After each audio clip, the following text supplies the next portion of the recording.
Do it today. Overcome procrastination, improve productivity, and achieve more meaningful things. By Darius Forrest. Part 1: Overcoming Procrastination. You cannot escape the responsibility of tomorrow by evading it today. Abraham Lincoln. Do it today, not tomorrow. Every time I put off a decision, hit the snooze button, skipped the gym, or didn't complete my tasks because I didn't feel like it, I always had an explanation for my continual procrastination. I told myself I was tired. Or that it could wait until tomorrow.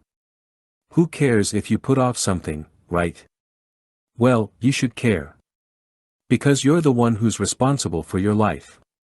Too often, we look at productivity tips, apps or tools as the magic answer to our problems. But that also means we allow ourselves to blame external things for our lack of productivity. No, it's not me, it's my old laptop. It sucks, and I can't work this way.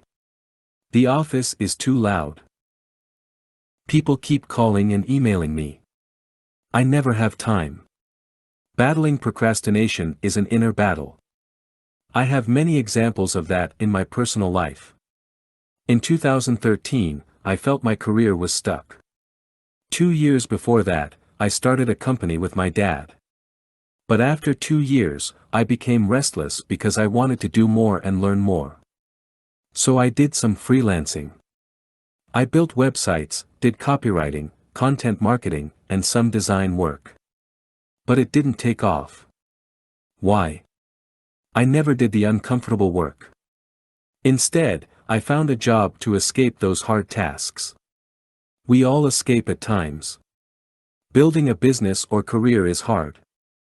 It requires you to do difficult, tedious, and unsatisfying tasks. If you want more clients or work, no one is going to hand it to you. You have to hustle. Do content marketing, one-on-one sales, network, or whatever method you use to grow your business. And if you want to climb the corporate ladder, you have to form alliances, be strategic, outperform your targets, and be great at what you do. That's what you should do, right? Most of us already know these things. Or, you will find out about it. There's no such thing as a secret to succeeding at work. However, we prefer to escape work. And that's at the core of procrastination to me. You know what you have to do, but you don't do it. Instead, you open a news site and start reading useless news items. Or you browse your Instagram feed without liking one picture because you hate your life. Maybe you browse Zara, H&M, Net-a-Porter, Mr. Porter, or whatever online shop you like. That was, and to a degree still is, the story of my life. For example, I'm now working on a new book. I know what it's about and I also have a title. But writing is also very difficult work to me. So I look for relief. I answer emails, read articles, go for coffee, do some online shopping, and work on recurring tasks to run my business. It's not that I'm disorganized. It's because I'm battling myself. Stephen Pressfield calls this inner enemy resistance in his classic, The War of Art. And this is what he says about it: resistance is always lying and always full of shit. Do it today, not tomorrow. I always have to keep reminding myself of that. When you procrastinate, you always want to do it tomorrow. I'm still like that. I think that's hardwired into us. The difference between me now and 3 years ago is small but simple. I rely on a system to live a productive, happy, and purposeful life. Back then I had no idea how to get things done. I always gave up quickly, felt stuck, unhappy, and frustrated. But now, I've found a way to overcome my challenges. Here's how I did it: I exercise my mental toughness every day. I used to neglect my brain. I was mentally weak, thought too much, and didn't rely on myself. It wasn't because I lacked skills. It was because I didn't trust in my ability to figure things out. So I started reading about stoicism, pragmatism, and mindfulness, anything that helps you to control your thoughts and improve your mental toughness. I don't want to be a slave to my thoughts. I want the opposite. I exercise my body every day. When I don't exercise, I'm restless, lack focus, energy, and confidence. By exercising my brain and body every day, I'm always war ready. I learned that overcoming procrastination starts before you fight the war. Soldiers don't go to war untrained either, right? Be in great shape, mentally and physically. Always. I have a set of daily habits that help me to be in control of my life. I journal, read, set daily priorities, and don't consume useless information. I also make sure I interact with my friends and family every day. Human contact is important. This keeps me grounded. I don't have high expectations of life. And I enjoy my days. I never look beyond that. I always have a list of small, but important, tasks that I have to complete. Let's take my new book for example.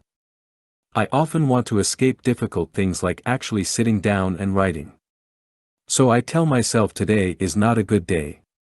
But every time I think that, I open my list of small tasks and work on one of those things today. I study and practice the science of persuasion to get my message across. My mentor taught me, you can be the best writer and teacher in the world, but if no one knows about it, you can't make an impact. The science of persuasion helps you to write better pitches, cover letters, website copy, emails, etc. Of course, it takes time to develop the foundation of this strategy. And there's a lot more to it. But it's not magic. However, it's also not easy to live a productive life. And it's definitely not about technology or hacks. It's about developing a sustainable system to build your life, career, and business on. What's your system for living a productive life? Whatever it is, work on it today. Not tomorrow. What I do when I can't focus. Do you struggle to finish your tasks? Are you always distracted by notifications, gossiping, or anything that's random? In that case, you and I are alike. Because focusing on a single thing is one of the hardest things at work. There's always something that interrupts you, right? Another person. A call. A meeting. A false emergency. Your cat. A stranger's cat. News about last night's NBA game. Sure, you can blame those things, but that's weak. You and I both know that those things can't interrupt you without your permission. That means every time you're not focused, you're giving someone or something permission to enter your mind. Scary, isn't it? That's how I look at interruptions. But I have to admit that I can't maintain my focus all the time. Sometimes, I give in. It's not good. Your life doesn't benefit from gossiping, looking at Instagram 439 times a day, watching 49 YouTube videos, and reading negative news articles. So, what can you do to improve your focus? Here are 2 things that I always do when I find myself not being able to focus on what matters. 1. Eliminate. Eliminate. Eliminate. Every day, we accumulate stuff. I'm not only talking about the stuff you're buying like clothes, kitchen equipment, house decorations, toys, gadgets, or whatever. We accumulate ideas. Have you ever thought about that? We're exposed to so many ideas that we adopt some of them, and make them our own. For example, many people have told me to create more YouTube videos. My family, friends, team members, readers, students, everybody has ideas. And they want to help. Likewise, I also share my ideas with others. Ideas about how you can improve your life, career, business, or relationships. We all do it. And there's nothing wrong with that. It only becomes a problem if you don't filter the input you get from people. So after I heard from people that I should make YouTube videos, I thought to myself, hey, I should make YouTube videos. I've been thinking a lot about that for the past 6 months. And I also invested a lot of time in creating a strategy. What should my videos be about? Where should I record them? How should I edit them? What music should I use? I've been working on it a lot. And I recently published a video as well. The response was positive. There's only one problem: it consumes too much of my time and attention. As a consequence, I can spend less time on writing, podcasting, and creating new courses. And those are exactly the things that I want to do. I started a blog for a reason. I love to write, and I'm good at it. Therefore, the work is easier, compared to creating YouTube videos, which I'm not that good at. Plus, I thoroughly enjoy writing articles, books, and material for my online courses. When the work gets hard, I don't mind. But when I was working on YouTube videos, I got frustrated a lot. And again, my focus and work suffered from it. What did I do when I lacked focus? I asked myself this question: what things should I eliminate to make my life so simple that it's easy to focus? In this case, I stopped focusing on YouTube. Elimination is a key strategy that I use for many aspects of my life. We accumulate so much unnecessary baggage throughout the years that we consistently need to eliminate: ideas, projects, work, objects, and so forth. If you find yourself struggling to focus, try this strategy. Make your life so simple that it's a breeze to live. And let's be honest here. Who wants to live a life that's impossible? Life is already hard enough. Don't make it harder. 2. Think about past success. Thinking about past success and happiness stimulates the production of serotonin, a chemical nerve our cells produce. Serotonin is the key chemical that affects every part of your body. Serotonin plays a huge role in our bodily functions. But it also helps to reduce depression, increase libido, stabilize mood, control sleep, and regulate anxiety. Serotonin also plays a massive role in our general well-being. But here's why serotonin matters to your focus. Serotonin also regulates delayed gratification. When your serotonin activity goes down, it can lead to a lack of focus on the long term. You are less likely to act on your plans. When you lose focus, there's a big chance that your serotonin activity is low. That's why you are giving into short-term pleasures like going out, drinking, shopping, having sex, watching TV, or anything else that gives you short-term pleasure. To improve your focus, boost your serotonin activity. Research shows that exercise can do that. But something else, that's equally effective, and a lot easier, is a simple mind exercise. All you need to do is remember positive events that happened in the past. Alex Korb, a neuroscientist at UCLA, and the author of The Upward Spiral, explains why remembering positive events helps you to focus on what matters. All you need to do, to increase serotonin levels, is remember positive events that have happened in your life.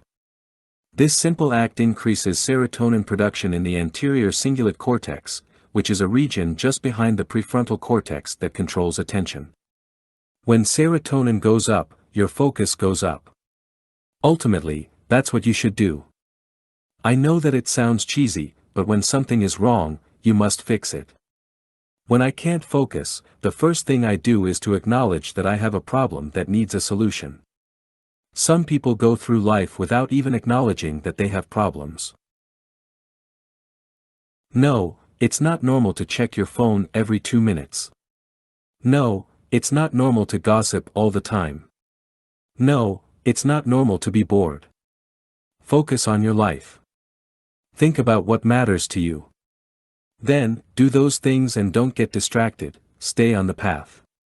Good luck. How to beat procrastination, backed by science. Procrastination has been around since the start of modern civilization.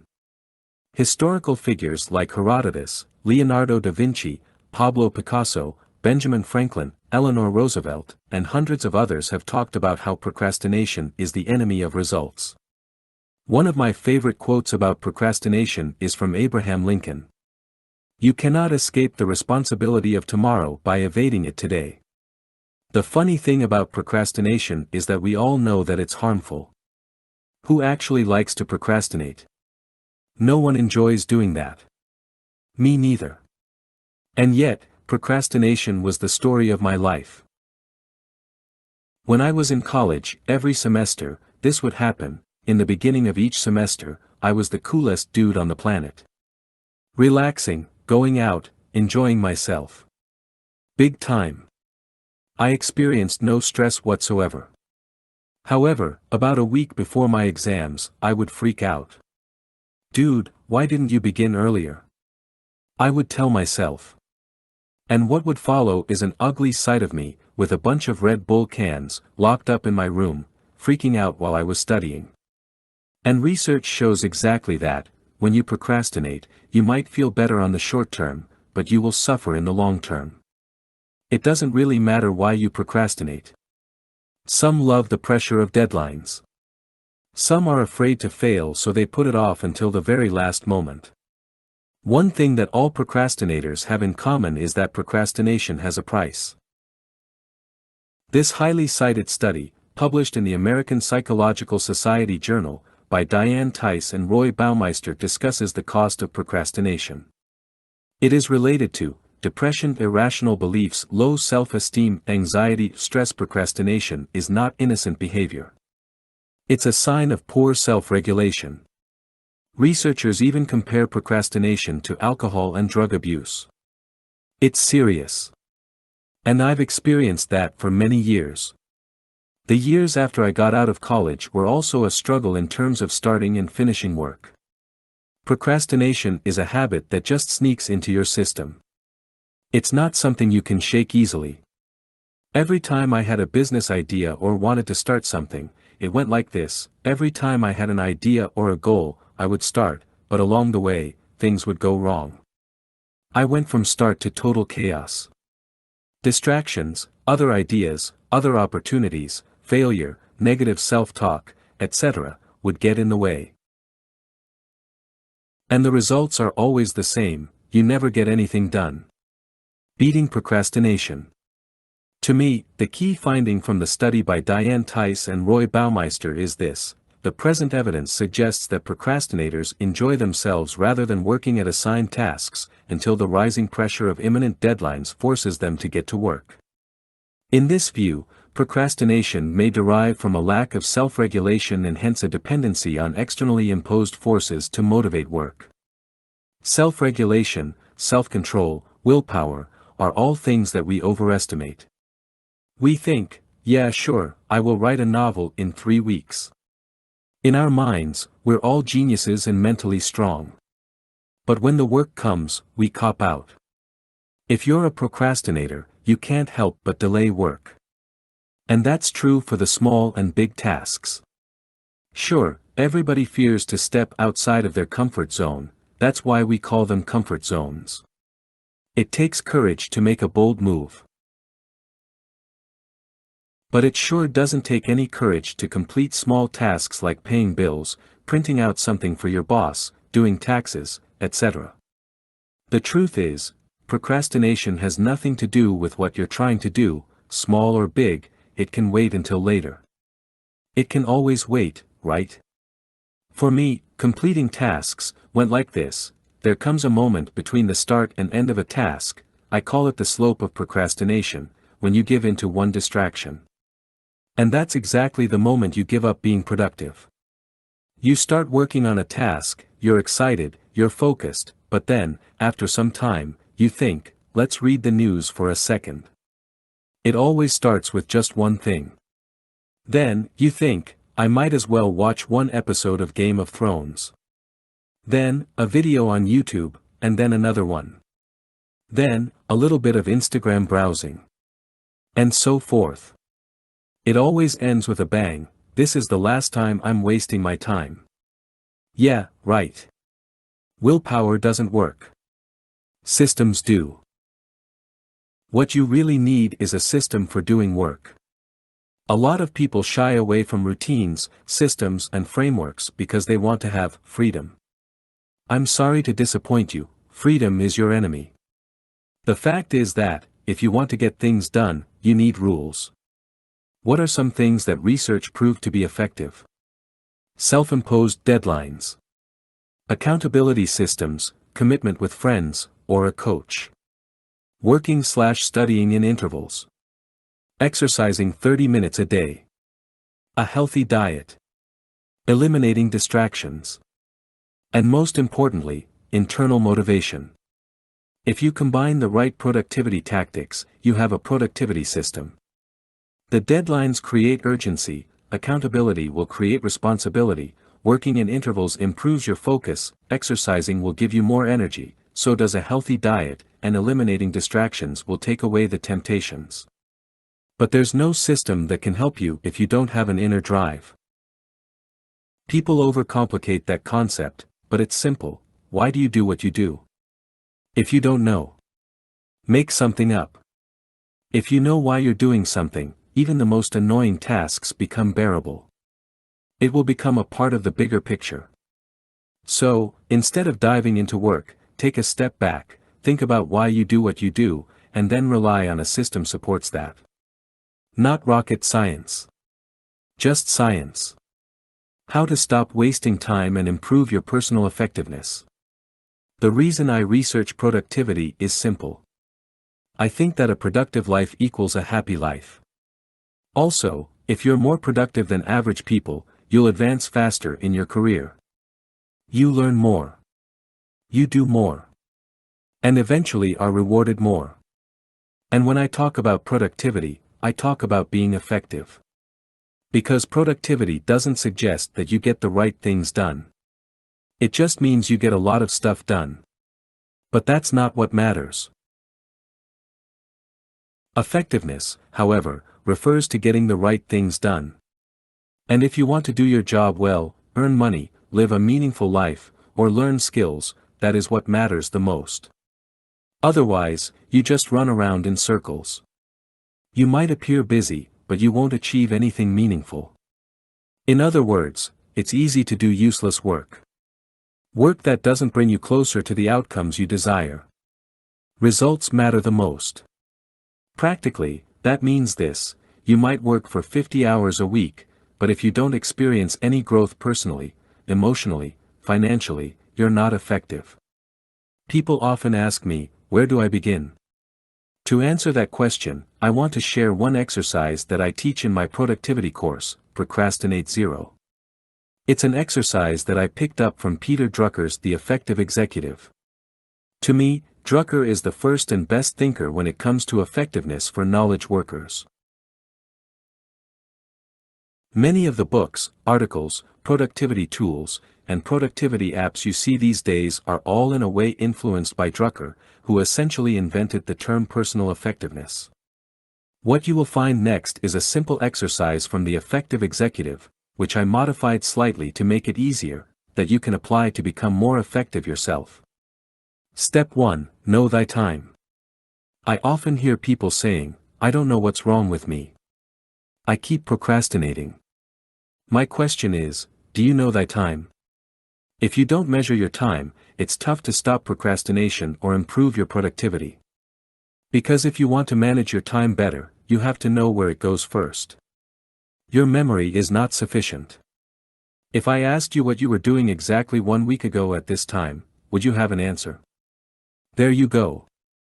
How do you know your time? Keep an activity log.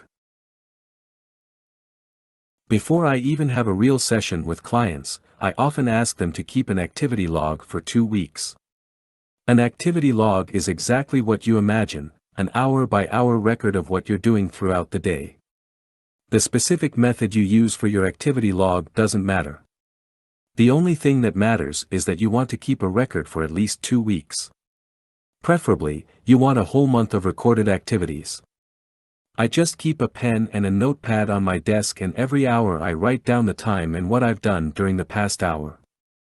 It's important to keep the notebook visible, so you don't forget. Step 2. Identify the non-productive work. This step is actually very simple. I just have one question for you: go through all the recurring activities in your log one by one. What would happen if you would stop doing them? If the answer is, all hell breaks loose, don't change anything. But if your answer is, nothing would happen, you've hit gold. We all do activities that have zero return. I call those activities time wasters. Step 3, eliminate the time wasters. Boom. That's it. Know where your time goes. Identify the critical tasks from the trivial tasks in your life. And cut the trivial, time-wasting, tasks. That's simple. Yes. If you want to be a super effective person, you regularly keep a log. You don't have to keep a log for 365 days a year. Instead, do 2 stretches of 2-3 weeks a year. That's enough to keep track of your time and identify new time wasters. Also, the additional benefit of such a simple exercise is that it forces you to think about your daily routine. Often, we start time-wasting activities, and they become habits. And if you don't become aware of the pointless behavior, it's difficult to break those bad habits. I've found this exercise to be one of the most powerful things in productivity. Start now. Your activity log probably looks something like this. Insert time, read Darius Forrest's article about keeping a time log and started my own time log. Insert time, turned off my phone and got back to whatever you were working on. Insert time, browsed the news, Facebook, Instagram. And watched YouTube videos. Be honest with yourself. Shit happens. Insert time, responded to emails. Great. I'm happy to see that you started. Now keep going for another 2 weeks. The habits of unproductive people you don't want to copy. The reason I study productivity is that I'm an unproductive person. I truly am. I sleep too much. I talk too much. I read too much. I listen to music all day. I watch movies. I buy gadgets that turn me into a zombie. If it weren't for my productivity system, I'd get nothing done. I wouldn't even write this article. But if you browse social media, all you see is super productive, healthy, and wealthy people. Is that really the case? I don't know. I just know this: you can't be productive 24/7. And a big part of being productive is about getting rid of unproductive habits we all have. What follows is a list of 10 unproductive habits that I learned to do less, or eliminate. Do you have a few of these habits? Don't worry, we're all unproductive at times. But if you have 5 or more, it might be time to change. One thing is sure, no one wants to be an unproductive person. Working too much. Some days I can work 12 or 13 hours straight. I only take a break to exercise and eat. And I can keep that up for a few days. But after a few days, there always comes a crash. Big time. I struggle. I can't get stuff done. I don't even want to get stuff done. It's not good. So I learned to be more calculated with how much I work. Hemingway tried to stop at the height of his day. That's also my new goal. But that's hard because we always want things fast, fast, quick, quick, now, now. Just know yourself, your work, and your deadlines. Don't have a deadline. Take it easy because you need that juice for stressful times. And most importantly, have patience. Worrying too much. What if I go broke? What if I lose my job? What if she doesn't love me? What if I get cancer? What if this plane crashes? What if I lose my sight? What if I... You got your head so far in the sand like an ostrich that you can't see how self-absorbed that way of thinking is. It's always about me, me, me. I know all about it. The above examples are all from my personal life.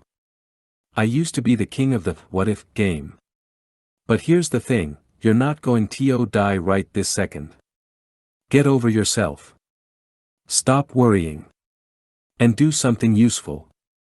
I know, it's not that simple, but still, you can learn how to stop worrying. Being stubborn. We deal with people all the time. Do you ever think, why should I listen to this guy? Or, what does she know? I don't know. Maybe more than you do. We just don't know until we listen to others. But if you always think you're the best in the world, you never give people a chance. I think everyone is stubborn. Some are extreme, and some are just a little stubborn. I must say, stubbornness is also a good trait. It's good to be deaf to critics and not about care what people think. But being stubborn in relationships is plain frustrating. That kind of stubbornness is not good. And it just so happens to be that life is based on relationships. And your career too. So when you refuse to work with others, you're sabotaging everyone else that's involved. Just remember that. I try to remind myself often that stubbornness can be bad. But sometimes it's so bad I don't even listen to myself. But I keep trying. Checking things. What are you doing? I was just checking Facebook. What are you checking? Email. TMZ. CNN. NBA. NFL. Instagram. Twitter. Snapchat. Checking is not a useful thing. It might be a verb, but it's not a real action. When I started blogging, I always checked my stats for no reason. Then I thought, what's the outcome of checking? Nothing. You just consume information. I try to keep my checking at a minimum. That's why I deleted all news and social media apps on my phone. I don't even have email on my phone. Otherwise, I check it all the time. I don't want that. I only want to check my email when I have time to answer emails. Checking is a habit that you can never fully eliminate. I still follow the NBA because I like it. Pick only one or two checking vices you actually like. Eliminate the rest. You're not missing anything anyway. Escaping life. Until 2 years ago, every time I'd get stressed out, I said stuff like, I need a drink. Or, I have to go on a vacation. And when I had issues at work or in my relationship that became too much to handle, I preferred to pretend they didn't exist. Sometimes I would take some time to talk about it. But there are always deeper issues at play. Back then I didn't like my job, relationship, and the city I lived in. I basically didn't like my life. Did I change it? Nope. I always tried to escape my issues. Escaping problems gives you some stamina to face your shitty life again. But you and I both know that problems never go away until you grab them by the root and extinguish them. I learned that the hard way. These days I deal with problems before they become big problems. Saying yes. Most people are afraid to say no. Maybe you don't want to let people down. Maybe you are uncomfortable with the word no. I don't know. Doesn't matter, really. What matters is this: if you keep saying yes, you're living someone else's life. Think about it. Deep down, we all know that it's true. We're not even in control of our own time. Want to be in full control of your life? Say no to a million things and yes to a few things that matter. Not writing things down. Yeah, you have the memory of an elephant. Or you're so smart that you remember everything, right? Wrong. Not writing down your thoughts, ideas, tasks, etc., is stupid. Why? Because you're wasting a lot of brain power when you rely on your memory. When you write everything down, you can use your brain power for other things. Like solving problems. That's actually useful and advances your career. If you journal, that's even better. But I've found that not everyone likes the idea of journaling. So let's just call it writing things down. What did you write down while you're reading this article? Being hard on yourself. I suck. No, you don't. Why? You got out of bed this morning, right? Yeah. Congratulations. You survived this hard thing called life. Be proud of yourself. Everything you do after getting out of bed is a win. Neglecting your personal education. Woohoo. I finished college. Goodbye lame old books. If that was you, no matter how long ago, you do suck. Who learns one thing and stops forever? I don't even know why we have that idea planted in our brain. I always thought that learning stops when you get out of school. But the truth is, your life stops when learning stops. Invest in yourself. Learn something. Read books. Get courses. Watch videos. Do it from home or go places. It doesn't matter. Just learn new things. You'll be more productive and more excited about life. Hating rules. I saved the best for last. Most people hate rules, right? It starts when we're kids. Why do I have to do this? Why do I have to do that? Because it's better for you. That's why. You weird kid, but when we're adults, we don't have to follow the rules, other than actual rules set by the government, but you get what I'm talking about. Rules are dumb. That's what I always believed. I thought I was a maverick. But I was an idiot. Rules are actually the best thing about life.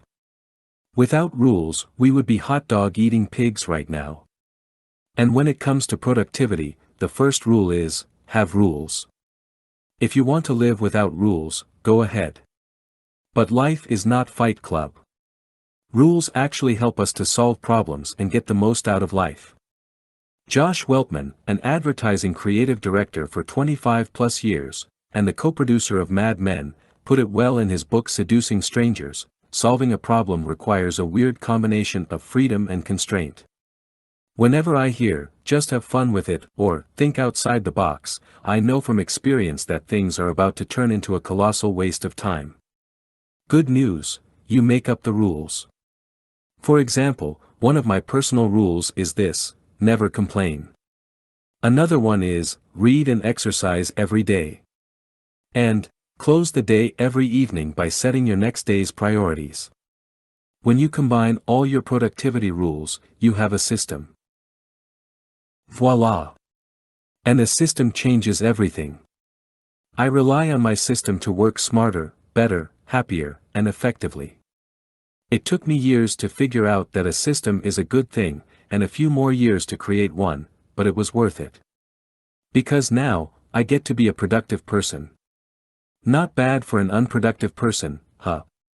This 30-minute evening ritual will help you to kick life in the ass. After a busy day, it's quite challenging to wind down and get ready for a good night's sleep. Too often I find myself working until late. And sometimes I might find myself reading or watching a TV show. And when you're ready to go to sleep, you can't. Your mind is buzzing with thoughts you don't want at that time of day. It's no secret that a lot of people have difficulties with sleeping. According to the National Sleep Foundation, 45% of Americans say that poor or insufficient sleep affected their daily activities at least once in the past 7 days. Why is the evening so important? Well, you might have a perfect morning ritual, a fully planned calendar, and the intention to crush your day, but if you lack the energy, you're not doing anything productive. During the past 6 months, I've experimented a lot with evening and morning rituals. What I've found is that a morning ritual is easy to implement in your life. But they're also easy to quit. When we wake up tired, we often fall back on our, not helpful, habits. End result? You lose, and life wins. You end up not focused, out of control, agitated, and just not happy overall. That's why I've created an evening ritual that helps me to get ready for some well-deserved rest.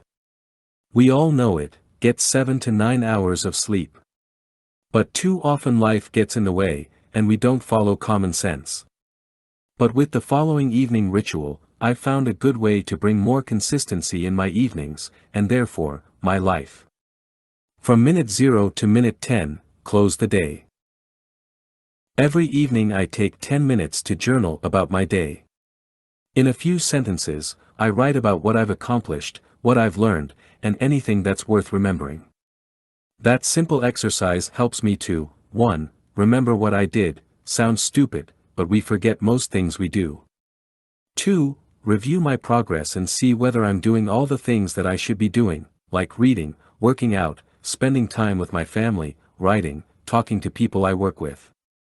I've learned this exercise from Jim Rohn.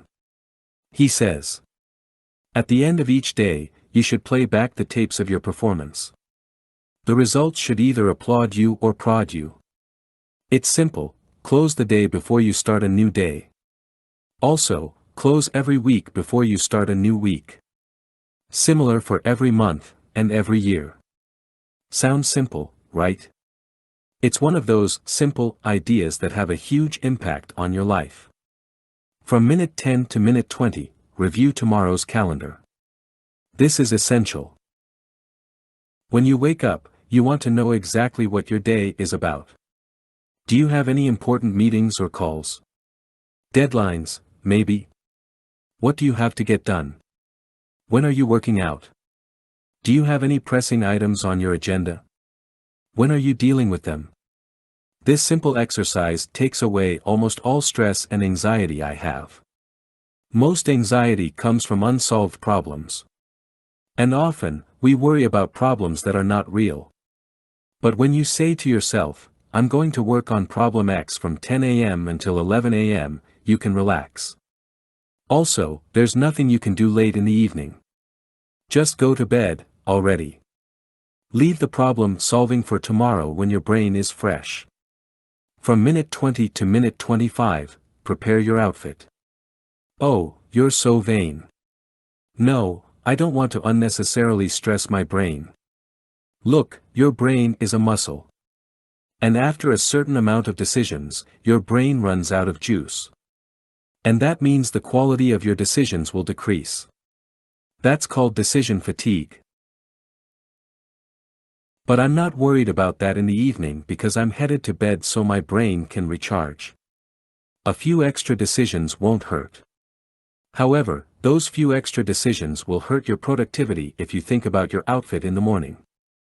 So why not prepare your outfit so you don't have to use your precious brainpower in the morning? From minute 25 till minute 30, visualize. Because I've gone through my calendar earlier, I know what my day will look like. Next up, visualize the next day in detail. Charles Duhigg talks about this exercise in his new book Smarter, Faster, Better. Duhigg writes about how the most productive people visualize their days with more specificity than the rest of us. I prefer to do this exercise in the evening because when I wake up in the morning, I still remember what I've visualized. The result is, no more snoozing. You won't believe how much I would hit the snooze button in the past. In fact, I would snooze so often that the alarm on my phone would just give up. The hardcore snoozers know what I'm talking about. Hit snooze so often, and you win. The opposite is true. Snoozing is for losers. But I'm not losing anymore because of this 30-minute evening ritual. As a result, I go to sleep without stress, and I wake up with focus. I exactly know what I have to do to turn the day into a success. And that's what I want to achieve with this ritual. 30 minutes of your evening sounds like a pretty good ROI if you want to improve your life. So give it a try tonight and find out for yourself. But don't be surprised if you wake up tomorrow morning ready to kick life in the ass. Why disconnecting from the internet improves your focus? Modern life is pretty good. You're always connected to the internet, inside your home, and outside of it. With your smartphone, you have the world at your fingertips. Sounds great, right? Not. Most people don't use technology but are rather used by technology. Apps, games, videos, articles, commercials, TV shows, are all designed to keep your attention. So without you knowing it, you waste countless of hours every single week.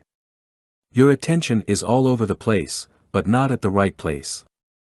To be everywhere is to be nowhere. Seneca. Why do you think Netflix automatically starts the next episode in 3, 2, 1 seconds? When that happens, you think, screw it, let's watch another episode. The same goes for YouTube. Why do you think their suggestions are so good? they keep you locked in. And this applies to all content. There is always a next video, episode, article, game, round, movie, you name it. Funnily enough, most people who read these type of articles know that a lack of focus is bad. And in recent years, a large number of research papers and books have appeared about the harmful effects of distractions. Specifically, research shows that distractions are associated with more stress, and higher frustration, time pressure, and effort. Doing focused work is hard. We're always distracted. And it's not your fault.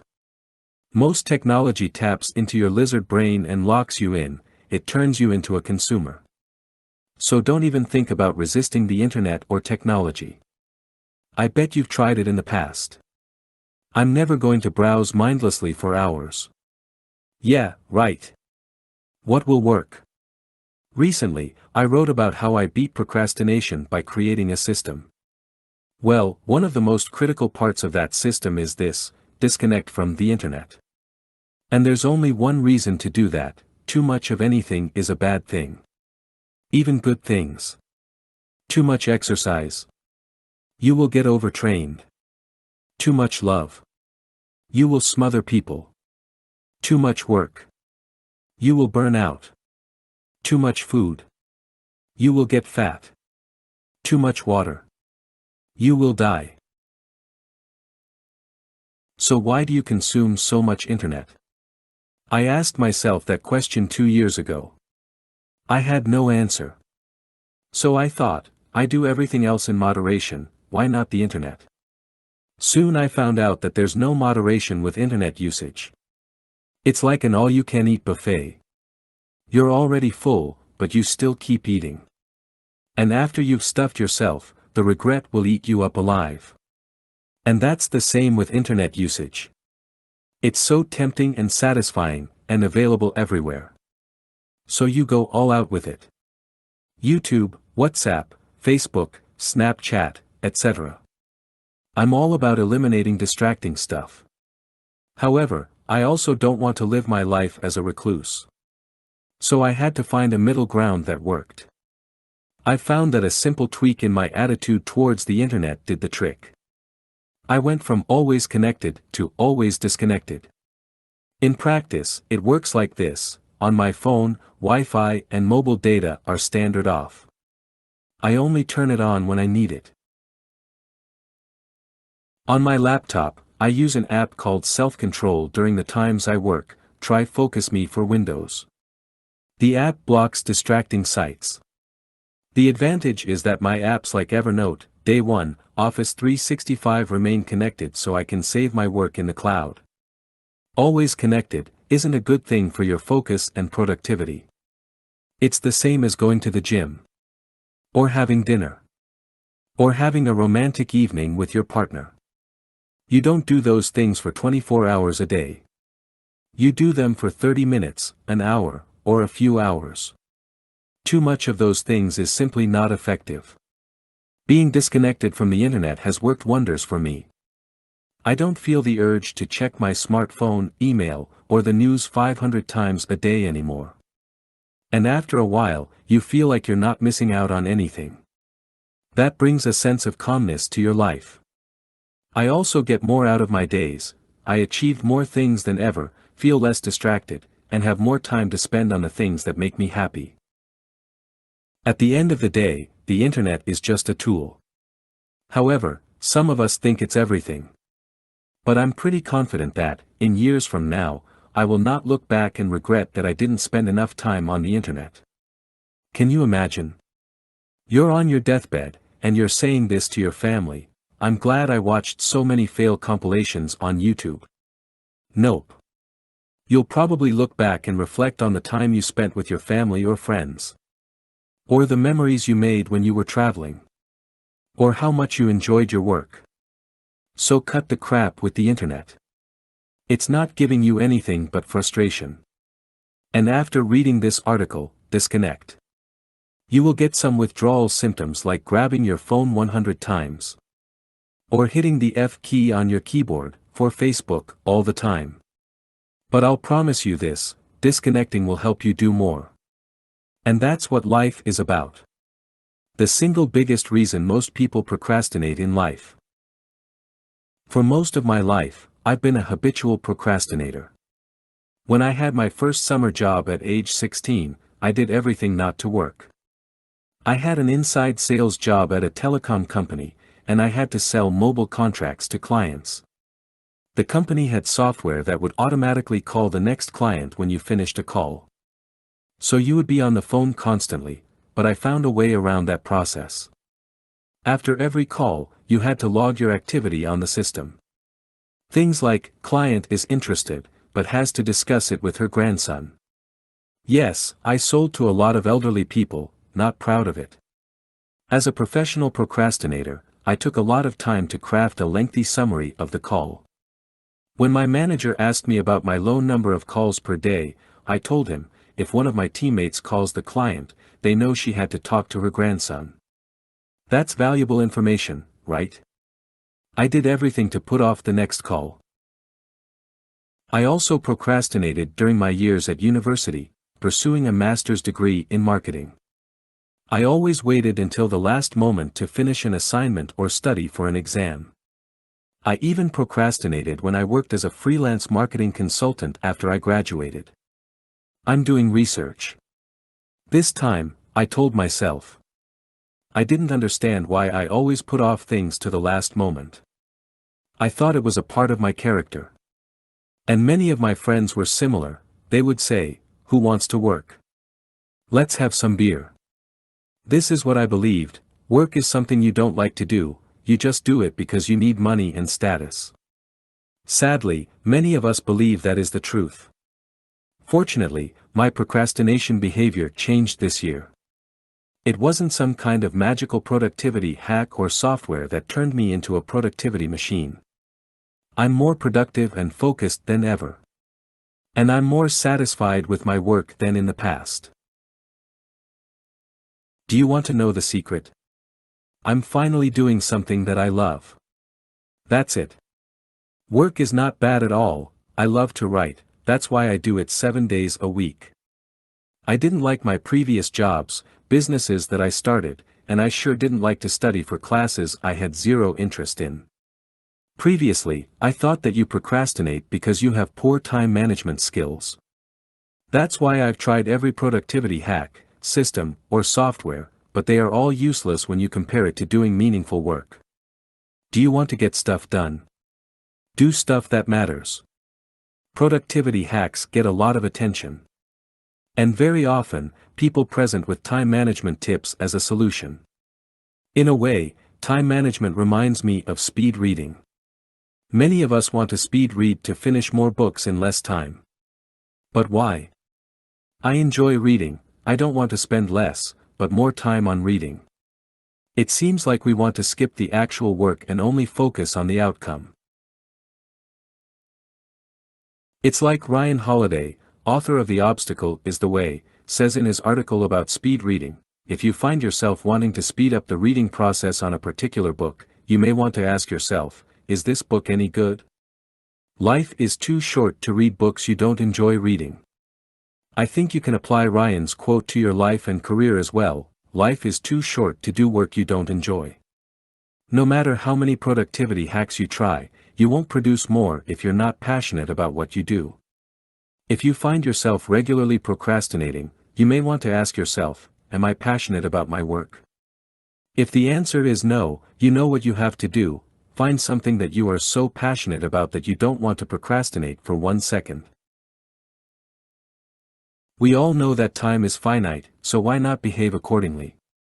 If you know that you have limited time on this planet, why waste it? We all sorely complain of the shortness of time, and yet have much more than we know what to do with. Our lives are either spent in doing nothing at all, or in doing nothing to the purpose, or in doing nothing that we ought to do. We are always complaining that our days are few, and acting as though there would be no end of them. Lucius Aeneas Seneca. I'm a believer of, do what you're passionate about, but I'm also a believer of, do what you're good at. The sweet spot is right in the middle: a job that you love, and are also good at. Ramit Sethi, author of I Will Teach You to Be Rich, says that work and passion go both ways.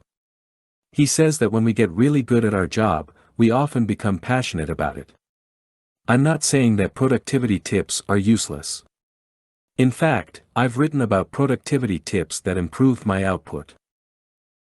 What I am saying is that the best solution for procrastination is doing meaningful work. And procrastination can be a sign that you're doing something that's not meaningful. Don't let procrastination become a habit. After all, the worst procrastination is putting off your dreams and goals. If you're waiting for the right time, Benjamin Franklin says, you may delay, but time will not. If you don't listen to me, listen to him. This ancient habit will maximize your focus.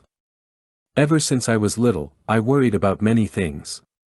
My favorite topics were money, health, and my future.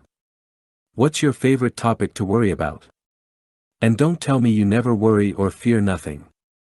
Because if you have zero fear, that means you're a robot. Everyone spends time thinking about things that will never happen. Because that's what fear is. Michel de Montaigne, the 16th century philosopher, said it best. My life has been full of terrible misfortunes, most of which never happened. We all know that fear is meant to save us from trouble. But in the modern world, that's simply not true anymore. These days, fear is only something that occupies your mind. Our thoughts are so cluttered with fear, worry, and stress, that we can't focus on our goals. In my personal experience, living a full life has nothing to do with the resources or opportunities you have. It's about knowing what you want, and also knowing how you can get it. That's why you need to be focused every day. Without work, no goal will ever be achieved. That's why I want to share one ancient habit that stood the test of time. This habit has proved itself over and over again. The power of having a mantra. I'm not a spiritual person. I believe in coincidence and luck. I also don't believe in some kind of spiritual energy that we can't see. I'm a pretty skeptical person. But I'm also a pragmatist. I believe in what works. That's why I never challenge religion or spirituality, because it works for millions of people. In fact, I study religion, cultures, and different beliefs that people have. And one thing that I've learned from religion is how useful a mantra is. Most of us have heard about it, but few of us have one or, let alone, actively practice it. What is a mantra, anyway? A good definition I found online is this: a mantra is a sacred utterance, a numinous sound, a syllable, word or phonemes, or group of words in Sanskrit believed by practitioners to have psychological and spiritual powers. Mantras exist, in some shape or form, for centuries. You can find them in Hinduism, Buddhism, Taoism, and Christianity. I've learned that people from all over the world use a mantra to overcome fear and improve their focus. It doesn't matter who came up with it first. What matters is that it works. My favorite example of someone who applies it is Floyd Mayweather. Yes. The boxer. Mayweather might be a controversial figure that people either love or hate. But he's also considered as the best boxer of all time. Not one of the best. The best. He has a record of 50-0. And he never even came close to losing. His recipe for success. A lot of talent, that's for sure. But, the man also has a crazy work ethic. And he's been training ever since he was a baby. I've been following him for years. I don't care about his cars or money. I watch his training videos to see whether I can learn something that I can apply to my own life. A person with those kinds of results must do things right. You can't deny that. A few years ago, I noticed something that seemed like a promotion technique at first. Mayweather often repeated the same phrase. Hard work. Dedication. It sounds like a lame company slogan. He says that while he works on the heavy bag, speedball, pads, and even while he's running. Constantly, he repeats the same words. Sometimes in a different order. And it wasn't until I learned about Mayweather's mantra that I started using my own. I always thought it was something that yoga hipsters use to become Zen. Do you see me sitting on the floor with crossed legs and saying, HMMN, HMMN, HMMN? Let's go. That's my mantra. I've trained myself to say it every morning when I wake up. It really energizes me. I wake up and immediately say, let's go. I've experimented with different mantras. In particular, ones that you repeat more often. But I've found that it's not my thing. I'm a pretty direct and no BS person. I prefer something short and powerful. Not only do I say it when I wake up, I also say it before I start working. Or, when I want to start my workout. Let's go. Give it a try. It works really well for me because it changes my state of mind to action. Especially when I feel afraid or powerless in life, I try to force a change in state. You know that platitude, the only way out is through? I believe that's true. And if you want to get through things, you need action. After you start using your mantra, you get into a worry-free zone.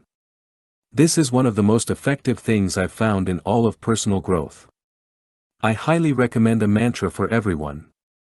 All you need to do is pick a slogan that helps you to get focused, and that changes your state. Give it a try now. But I don't believe it. Pessimists say, just saying 3 words won't help you with real problems. To those people I say, what will help? Drowning in your own misery? Being paralyzed? Never taking action? Complaining? Feeling bitter about life? Never. We all know that life's too short to spend worrying about things that will never happen. And if something bad does happen to you, do something about it. How to focus better: manage your attention, not your time. How many minutes of undisturbed work do you get done on an average day? 10, 20, maybe 50 minutes.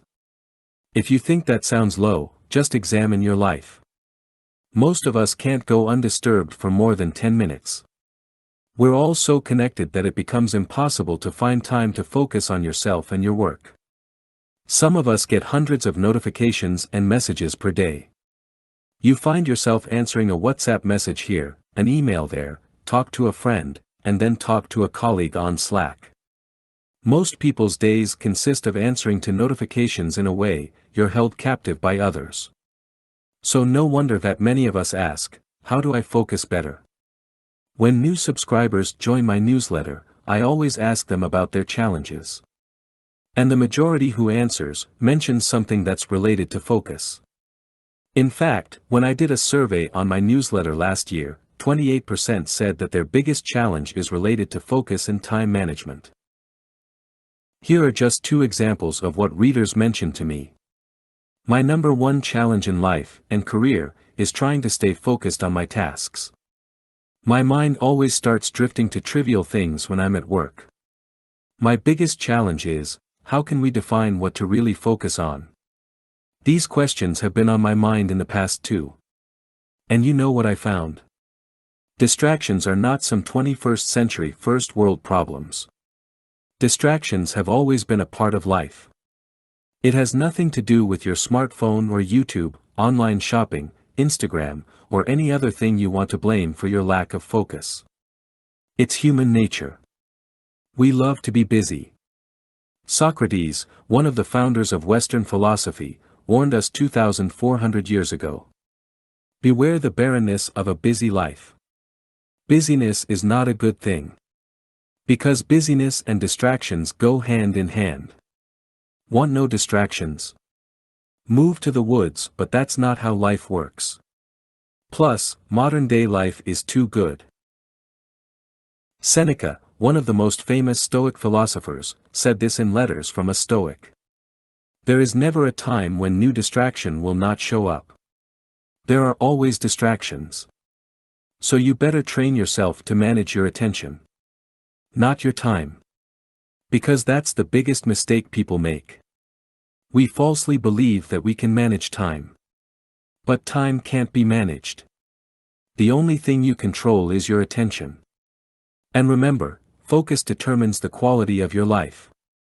No focus means no control of your attention. And no control means frustration. We all know what frustration leads to. Start managing your attention. Not your time. Part 2, Improving Productivity. It's like a lot of things, said the smith. Do the least part of it wrong and ye'd just as well to do it all wrong. Cormac McCarthy. Smartphones harm your productivity more than you think. Believe me, that thing you're using to read this article is not your friend. And even if you're reading this on your laptop or PC, there's one thing I want to ask you: how important is your device to you? I was shocked when I read a weird statistic a while back. An experiment, which was conducted by the universities of Würzburg and Nottingham-Trent, revealed that 37.4% of the participants rated their phone as more or equally important in relation to their close friends. Weirdos. Seriously, what's wrong with people? 29.4% of those weirdos even said their smartphone was equally important, or more important, to them than their parents. Or is there something wrong with me? Am I just an old-school person who likes to read books all day and only has a few close friends and family members that he actually values? Look, I'm not joking around. Smartphones are dangerous. Not because they may cause stress, anxiety, and even depression, but because they change your behavior. It seems like we can't focus on one thing for more than 5 seconds. Why? Well, we can't because our smartphone is constantly going off. Not because people are calling you, it seems like people are afraid of calling these days, but that's another topic, but because you're constantly getting notifications about things that don't matter. Change your smartphone behavior. The same study I mentioned above also found something else. Researchers asked participants to perform a concentration test under 4 different circumstances, with their smartphone in their pocket, at their desk, locked in a drawer and removed from the room completely.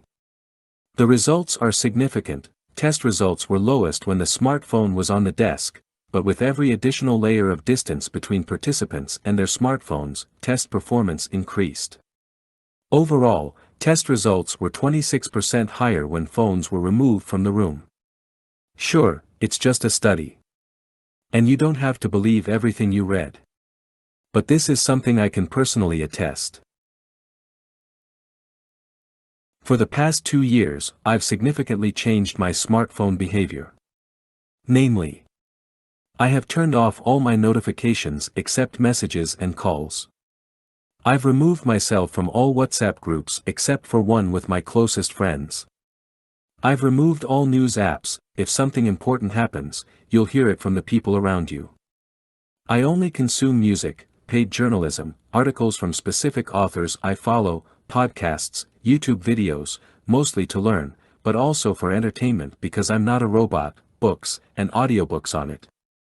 For the rest, I use my phone to call, text, and to take notes, photos and videos. Also, I've stopped immediately responding to notifications. That doesn't mean I don't value other people who try to reach me. It means that I refuse to be a slave to my phone. I control my phone. For most of us, it's the other way around. In the past, Facebook, Instagram, Apple, Google, etc., all controlled my mind. Obviously, they still do because the only way to escape those idiots is to cut yourself off and run to the woods. That's not realistic. I like my phone. But I don't need it. The results have been great since I started using my smartphone in the above way. During the past 2 years, I got more things done than ever. And I still have time to work out daily, hang out with my friends, have dinner with my family, and spend time with my lady friend. You and I both have the same 24 hours at our disposal. The difference maker is how you spend those 1,440 minutes each day. To be honest, I think I still have much to improve about my effectiveness. No one reaches peak productivity. Nor is it important to be the most productive person in the world. How you want to spend your time is your business. But please don't tell me you don't want to be 26% more productive by just changing one unimportant thing in your life, your smartphone behavior. And if you wonder why not more people telling you to get rid of that thing, realize that they are trying to get to your wallet. Also, social media people who claim that they run their business with their smartphone are doing the exact same thing. They need you to consume their content, on, you guessed it, your smartphone. Apple will also never tell us, don't mind buying the new iPhone because it's going to destroy your productivity. Of course not, they try to tell you the opposite. And without a doubt, smartphones also improve productivity. You probably found my articles on your phone. That's awesome. And I also read a lot of articles and books on my phone. But you and I use the device to learn something, which is always a good thing. People who make phones and apps are smarter than us. Their only goal is to get you hooked. I think it's good to realize that. That's why I often try to remind myself not to depend on smartphones too much because my attention matters more than productivity. It's time to reclaim your attention. And thereby, reclaim your life. It's worth it. How perfectionism is destroying your productivity. Do you always worry that you didn't do a good job? Do you always question your work and your actions? Are you afraid of admitting your mistakes? Does rejection make you feel like shit? If so, you're in great danger. I'm not a perfectionist myself. At least, that's what I try to tell myself. I bet that you try to tell yourself that as well. In fact, the people who don't admit it are the worst. But here's the thing, if you're a perfectionist, you're just a procrastinator with a mask. It's no different from someone who's lazy and does nothing at all. Don't believe me? Let's take a look. A perfectionist always waits for the right moment. Never makes mistakes. Always needs more time. But at the end of the day, life and work are about outcomes. Results matter. And if you're a perfectionist, you might get the outcome someday. But the question is, when? And, at what cost? Research specifically shows that perfectionism is closely related to depression and low self-esteem. Perfectionists are their own devils. Jack Kirby. Is the price of perfectionism really worth it? I found that perfectionism is just another form of procrastination. When you constantly worry about making mistakes, doubt creeps in your mind. And that causes indecision. There are two types of perfectionists. One, the one that never starts. You want to achieve something, but you immediately start doubting yourself. You think, I don't think I can do it. So you never start. Two, the one that starts but has too high standards. You set a goal. You work hard, maybe too hard. But you've set your goals so high, that you're always failing yourself. Both scenarios can cause the following: anxiety, worry, depression, and type A behavior. These are things that we rather avoid. Joachim Stober and Jutta German, who studied worry, procrastination, and perfectionism, write, the combination of concern over mistakes and procrastination may be a crucial factor in the maintenance of worry. On the one hand, it may prolong existing threats because no steps are taken to cope. On the other hand, it may increase existing threats or even produce additional threats because initially solvable problems will pile up, thus creating an overload of problems that may finally be insoluble. And that feeling of being helpless is the biggest pitfall for us. Because what do we do when we feel helpless? Exactly, we give up. Just look at the studies about learned helplessness. However, perfectionism is not always bad. In fact, some studies suggest perfectionism is related to greater achievement. But that's not the question here. Of course, when you set higher goals and if you have higher standards, you achieve more. Without a doubt, perfectionistic tendencies can be a good thing. But as we all know, achieving goals is not the only thing in life. It's more about how we reach our goals and aspirations. How can we beat the nasty side of procrastination and perfectionism? So we've talked about how procrastination and perfectionism are related, and why it can be bad. But what's the solution? I found an interesting study by Gordon L. Flett and his colleagues. They talk about the role of learned resourcefulness to perfectionism. They suggest that learned resourcefulness can play a mediator role.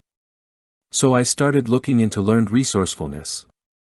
And this is what I found from an article by Michael Rosenbaum. Learned resourcefulness refers to the behavioral repertoire necessary for both regressive self-control and reformative self-control. This repertoire includes self-regulating one's emotional and cognitive responses during stressful situations, using problem-solving skills, and delaying immediate gratification for the sake of more meaningful rewards in the future. Learned resourcefulness is the skill that you need to stop sabotaging yourself. Finding a balance. Let's look at the opposite of a perfectionist, a slacker. If you're a slacker, you don't care about much. Good enough is your motto. And you have no ambition at all. An attitude like that doesn't bring you anywhere. The American novelist Cormac McCarthy put it best, "It's like a lot of things," said the smith. Do the least part of it wrong and ye just as well to do it all wrong. Slacking is an attitude of, I don't care. But if you want to make things happen in your life, you have to care. And what you want is to find a middle ground where your perfectionistic tendencies drive you, but you have the calm of a slacker, and you combine that with learned resourcefulness. So that's why I found a balance between perfectionism and slacking. It looks like this: do great work like a perfectionist, but don't give too much attention to your goals like a slacker. And finally, combine it with this: resourcefulness. Goals can work well, but they can also be counterproductive. That's why you want to rely on systems. And when shit hits the fan, use your problem-solving skills to figure things out. To me, that's the sweet spot. Instead of beating yourself up when you make a mistake or if you fail yourself, you just adjust or solve the problem. Avoid the perfectionist's favorite sentence, "OMG, this is the worst thing ever." Also avoid the slacker's favorite sentence, "I don't care." But instead, you say, "I've got this."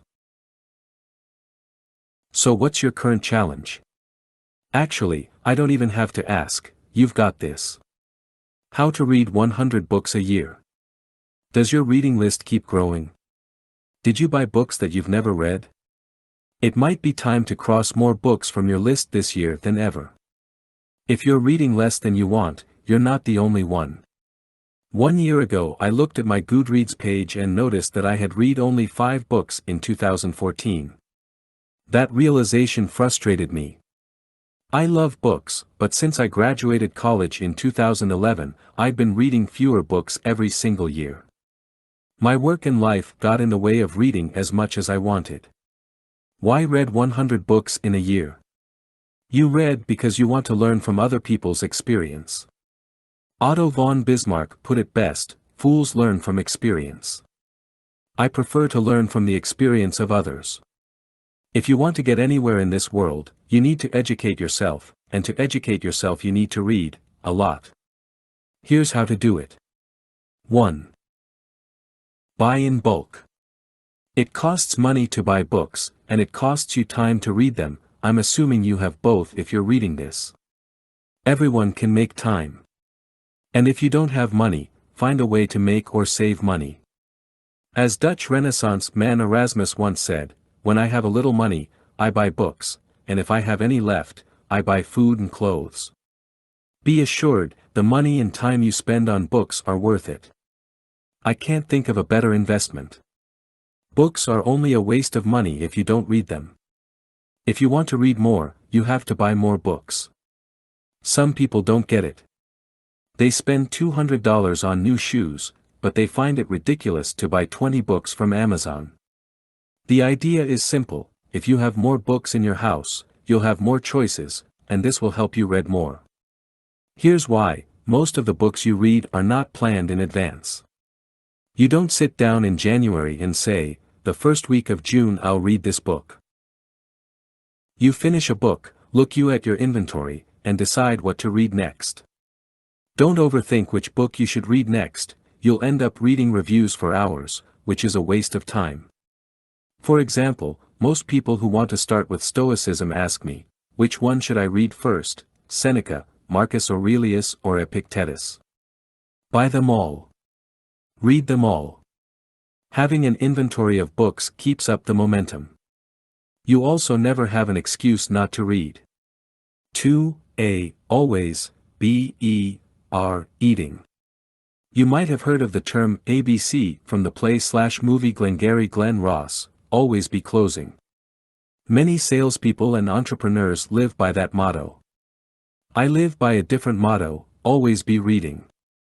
I read a minimum of 1 hour per day on weekdays and even more during the weekend and holidays. Find a way to read around your schedule and your life situation. Don't make excuses like you're tired or too busy. Always be reading means that you read on the train. Read while you're breastfeeding your baby.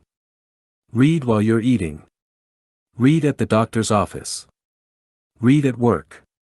And most importantly, read while everyone else is wasting their time watching the news or checking Facebook for the 113th time that day.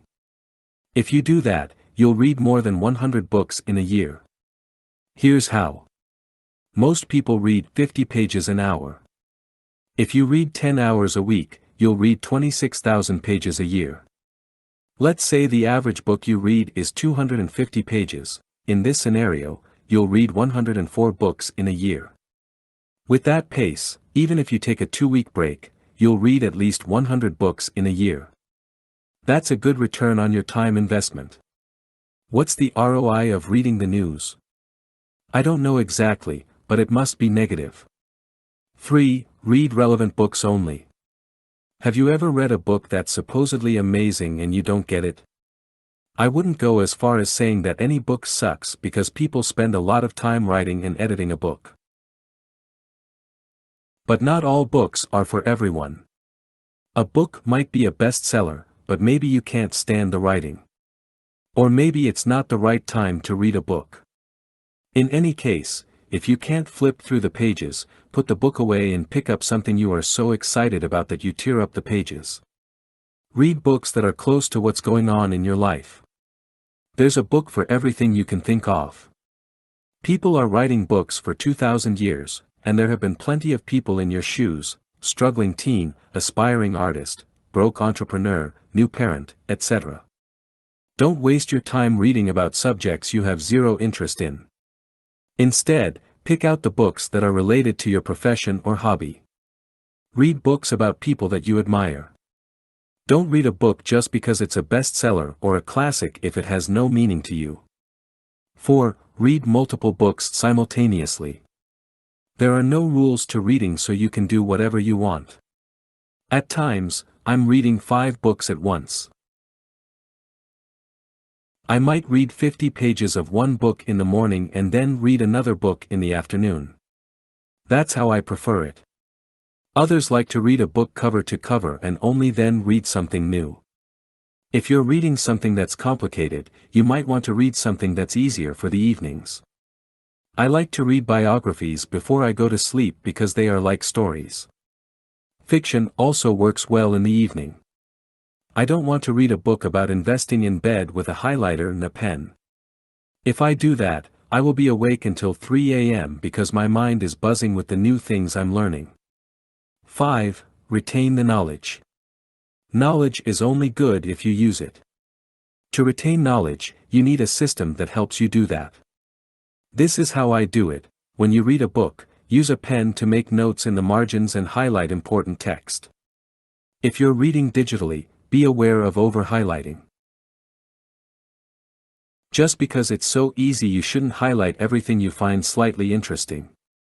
Keep the highlighting for aha things only. If you read something you want to definitely remember, fold the top or bottom corner of the page. For digital readers, take a picture and store it in a note-taking app you prefer. When you finish the book, go back to the pages with the folds and skim your notes. Write down, use your note-taking software or physical notebook, in your own words what the book is about and what advice the author is giving. Copy the quotes that stand out the most to you. The point is not to copy the book but to help you process the information so you can use it later. Read as much as you possibly can, but never forget to apply what you've learned because that is what counts the most. You put in many hours to read books, make sure you get something out of it. Take a vacation, it boosts your productivity and reduces stress. You recharge your phone when it runs out of juice. You refill your gas tank when you're running on empty.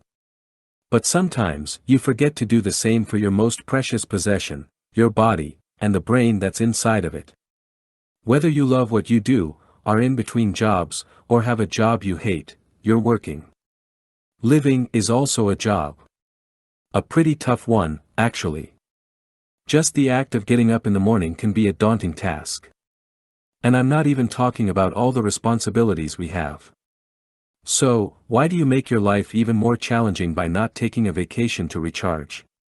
I'm not talking about your weekends that are packed with activities, or holidays where you work more than relax. No, that type of free time doesn't serve a purpose. I'm talking about resting with a very specific reason, to recharge your battery so you can keep working hard. To me, life is about working hard. Voltaire said it best. The further I advance in age, the more I find work necessary. It becomes in the long run the greatest of pleasures, and takes the place of the illusions of life. Rest reduces stress. Improves creativity and productivity. Scientific research shows that a vacation decreases perceived job stress and burnout. Now, that's a pretty solid benefit of taking a few days off. But there's more. As you may know, I'm always interested in productivity. In the case of resting or a vacation, my question is: will I get more things done when I get back? The answer is yes, but there's one major thing to keep in mind. But let's back up a bit. What does it mean to get more done? Getting things done has nothing to do with time. If you work more hours, you don't necessarily get more done. In fact, research shows that working more hours general means less productivity. Why? Well, we often waste time if we have more of it. It's simple. If I say to you, you have a year to write an article. What would you do? Procrastinate, right? But what if I tell you that you only have 2 hours? You immediately think, how can I write this article ASAP? So in a way, having more days off, and fewer days to work, forces you to be more effective with your time. Research shows that a vacation in itself won't make you more productive, but when you have more days off, you have a strong desire to get more things done in less time.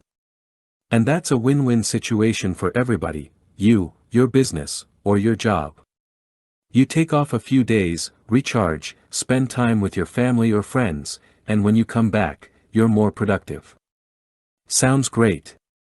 But wait, there's a caveat. When your vacation is stressful, the positive benefits go away. Have you ever watched National Lampoon's Vacation with Chevy Chase? That's how my family holidays were. Not good. So keep the stress at a minimum on your holiday. Otherwise, you've wasted a perfect opportunity to relax and boost your overall productivity. Here are a few tips that might help. 1. If you're a planner, plan. One of my friends loves to plan everything. He loves itineraries and minute-by-minute plans of the day when he is on vacation. I'm the opposite. When we went on a trip a few years back, he said, "I'm going to copy your style and just go with the flow." I said, "Perfect." On the first morning, I slept until 10 a.m. It turned out he woke up early, got nervous because he didn't have a schedule, and spent the whole morning creating one. Don't try to be someone you're not. If you like to plan your holiday, just do it. But try to stay flexible, you're on holiday. 2. Make a daily movie. It's creative, and it's a great memory for later. Plus, focusing on the act of filming will force your attention on something specific. In that way, you will be more in the moment, and you'll worry less about stuff back home. Just don't film all day. Otherwise, you won't be present at all. All you need is a smartphone. Just film stuff with your phone and edit it right on your phone. If you're more into video, bring a proper camera and a laptop. 3. Read a lot. Bill Gates is famous for his voracious reading habit. He is also known for his Think Week, where does nothing else but read and think. Recently, he published an article with 5 books that he's reading this summer. Take a look if you're looking for some inspiration. I like to read for hours on my holidays. Reading slows down time, makes you think, and is good for your brain. 4. Get bored. One of my favorite strategies for finding new ideas is to get bored out of my mind. It sounds easier than it is because of distractions. In the past, I would do everything not to get bored, watch TV, go out, browse Facebook, etc. But did you know that you can use boredom to your advantage? Instead of giving into distractions, just give into the boredom and see it leads your mind to. In fact, one of my favorite artists of all time, Andy Warhol, embraced boredom. You can tell by the boring films he made or the references he made in the philosophy of Andy Warhol about getting bored. Whenever I hit a creative wall, I just do nothing. Literally, nothing. Try it sometime. It's a great strategy, maybe you come up with the next best thing in your industry. It's never a good time to take a break. I just need to finish this project. My boss will never accept it. People will think I'm lazy. I don't have time. Money never sleeps. Yeah, I've been there too. But what would you rather, continue to work without resting and burn out? Or take some rest before you're tired? Yup, life is long, so play the long game. On that note, I might not be tired yet, but it's time for me to take a break. So I will see you again when I come back on August 1st with a new article. Until then, take it easy, because I definitely will. P.S. For years I couldn't afford to go on a holiday. If you're in the same position, have a staycation. The above tips still apply. Eliminate mindless browsing. We all have days we feel unproductive or that we did not do anything. When you feel you are not productive, the chances are that it is because interruptions and multitasking drain your energy. When you juggle multiple things simultaneously, like sending an email, text a friend and checking your Facebook while you are in a meeting, you engage in context switching.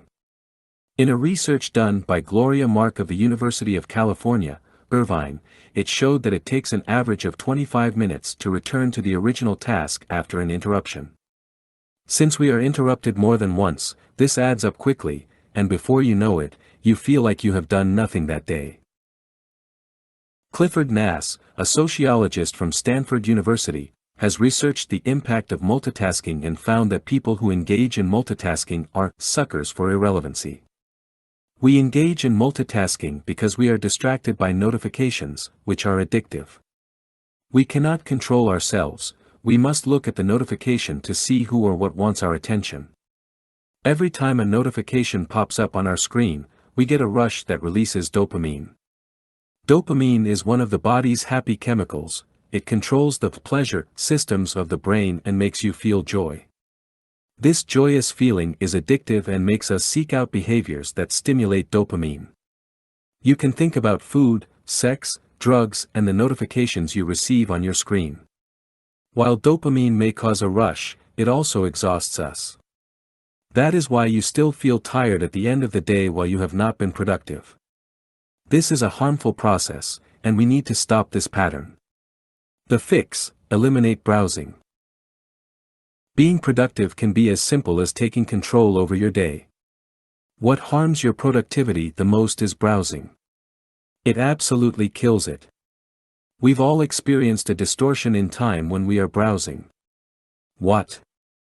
I just did nothing for 2 hours. Yes, we even do this at work. Take control of your attention and time.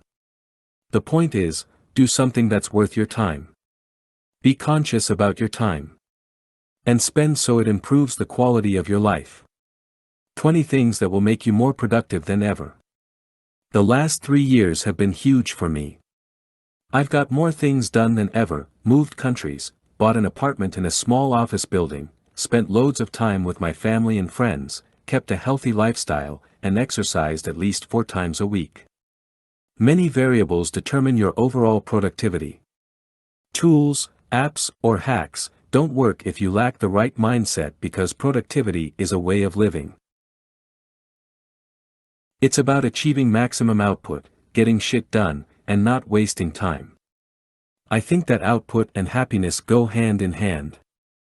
To me, doing nothing equals misery. I want to share 20 things I've done in the past 3 years that have made me more productive than ever, in no particular order.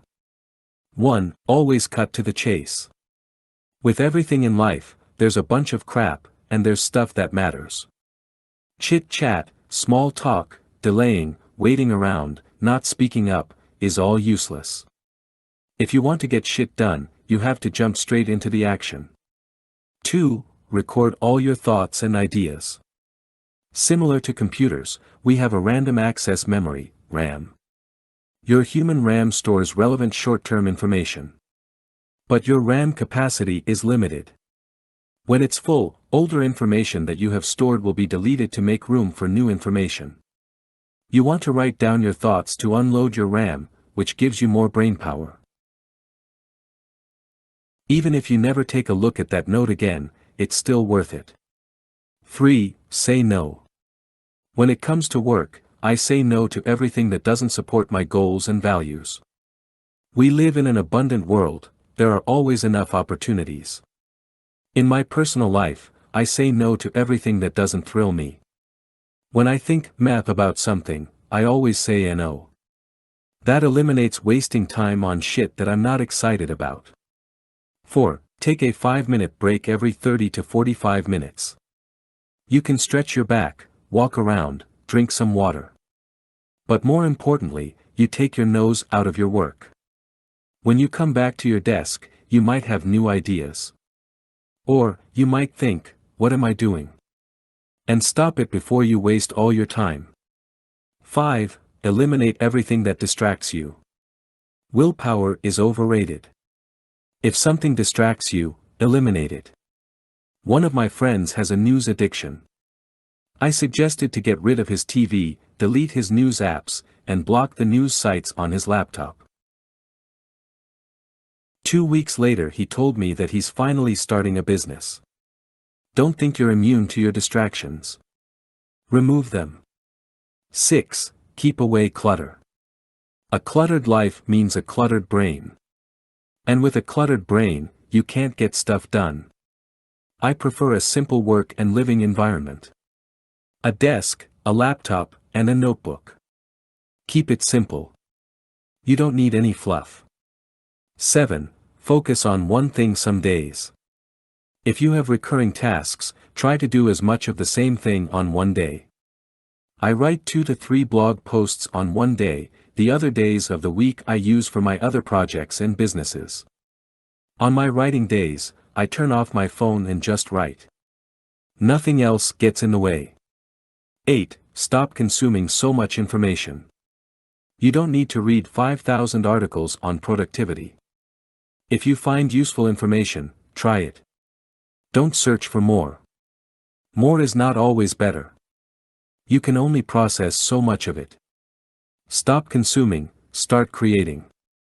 9. Create routines. Decisions fatigue your brain. And routines eliminate decisions. Which ultimately means more brain power. Routines are not OCD, they are efficient. Use them. 10. Don't multitask. When you juggle multiple things simultaneously, like sending an email, texting a friend and checking your Facebook while you are in a meeting, you engage in context switching. In a research done by Gloria Mark of the University of California, Irvine, it showed that it takes an average of 25 minutes to return to the original task after an interruption. That's a waste of useful time. 11. Check email twice a day. Every time you check your email, you get a rush of dopamine. I get it, checking email feels nice, and most of us are addicted. While dopamine may cause a rush, it also exhausts you. That is why you still feel tired at the end of the day while you have not been productive. To minimize that, turn off notifications, and check your email only twice a day on set times.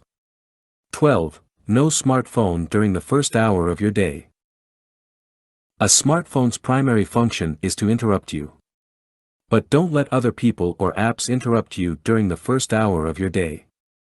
Take that first hour to think about the day ahead of you, read a book, enjoy your breakfast, coffee, or tea. 13. Plan the next day. Every night before I go to bed, I take 5 minutes to set my priorities, usually 3 to 4, for the next day. That makes me more focused when I wake up. I find that I waste time if I don't do this practice. It's cool to go with the flow. The only problem is, I don't want to be a dog that mindlessly chases cars. 14. Keep thinking to a minimum. When people say, "I'm thinking," they mean worrying by thinking. Don't think too much. Just do, and see what happens. If you like what you're seeing, continue. If not, do something else. 15. Exercise. A few things are vital in life: food, water, shelter, relationships, and exercise. Without this stuff you can't function properly. Scientific research shows that regular exercise can make you happier, smarter, and more energetic. 16. Laugh a little. Laughing reduces stress. And if you want to keep up your productivity, you don't want stress. So move the corners of your mouth upward as much as you can. 17. Don't go to meetings. This is a tough one for people who work for corporations. Some companies have a meeting culture. People organize meetings just to look important or procrastinate real work. For goodness sake, please stop. 18. Is that really necessary? Ask yourself that question as often as you can. You will find that your answer is often, nope. So why do unnecessary things? 19. If you're having a shitty day, press reset. You might screw, maybe someone gets angry with you, shit happens. Don't get down about it. Take some time alone, meditate, listen to music, or go for a walk. Try to get back on track, don't let your day go to waste. 20. Do the work. Yes, talking about work is easier than doing it. Everyone can do it. But you're not everyone, right? You're a productivity beast. So act like one. Without these 20 things, I wouldn't be productive at all. You may have noticed that I don't get into details, like which tools and apps I use. I don't think that stuff matters. It's about creating a productivity mindset and environment that lets you thrive. I only care about getting things done in a fun and not stressful way. That makes doing work way more fun and rewarding. Here's why time off work actually improves your work and life. What do you do when you feel tired or overwhelmed? Do you power through? Or do you take some time off? In the past, I thought that you should always power through, no matter what. Now, I still think that way when it comes to life in general. You can't quit taking care of yourself and your family. A sense of responsibility is one of the most powerful motivators in life. But I'm not talking about a lack of motivation here. I'm talking about taking time off work. But there's still a massive taboo on taking time off. Some people think it's for losers.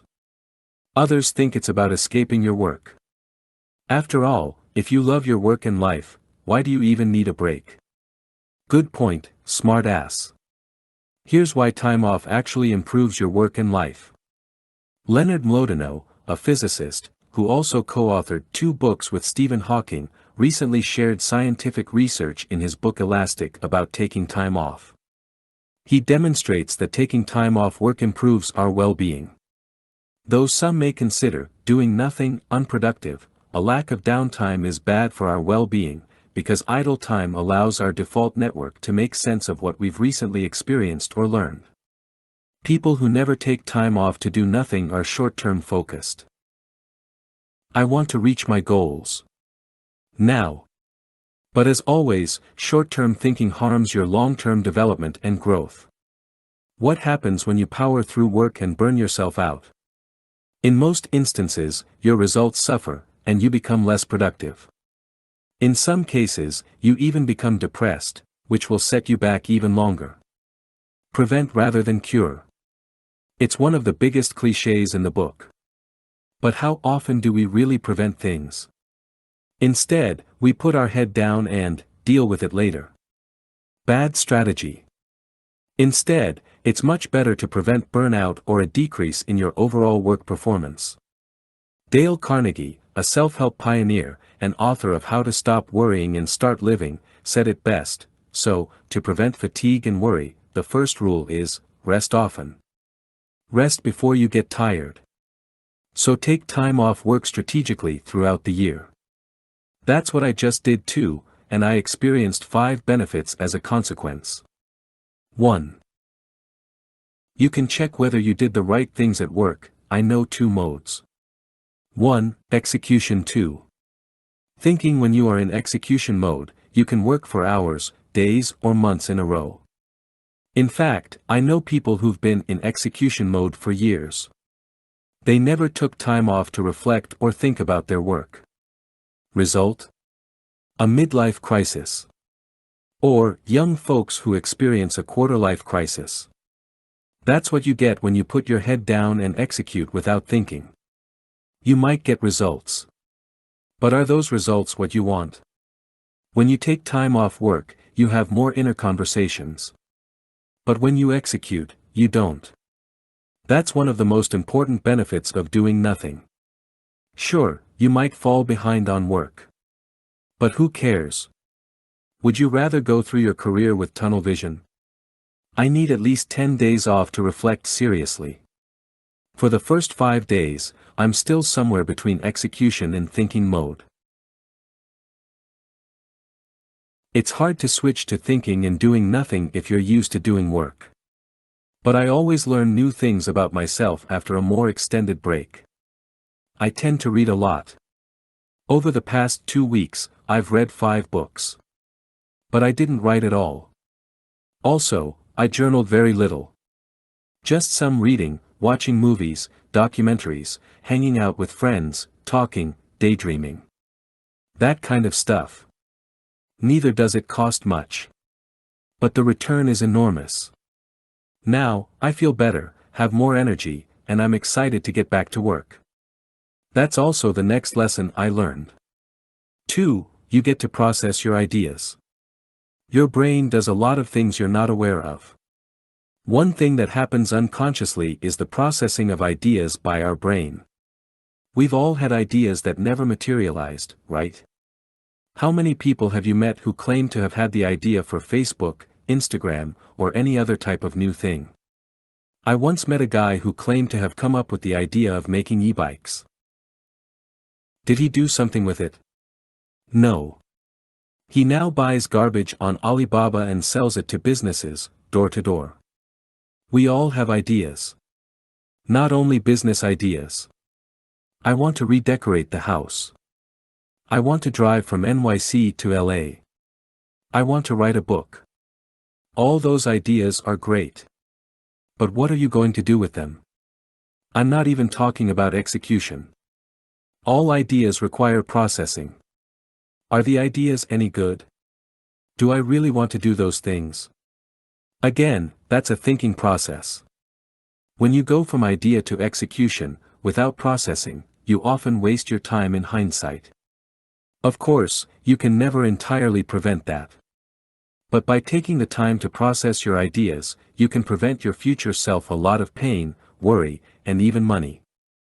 3. You can consume more art. What is art? Anything that makes you think. A good song, movie, painting, book, poem, article, picture, sculpture, you name it. Anything can be art. There's no authority that declares what art is and what is not. I get a lot of my inspiration from art. I can't imagine what life would be without it. Well, there is art on that too. Just read Fahrenheit 451 or watched the movie Equilibrium. The best thing about art is that it improves your mood. And when you're in a good mood, you're happier.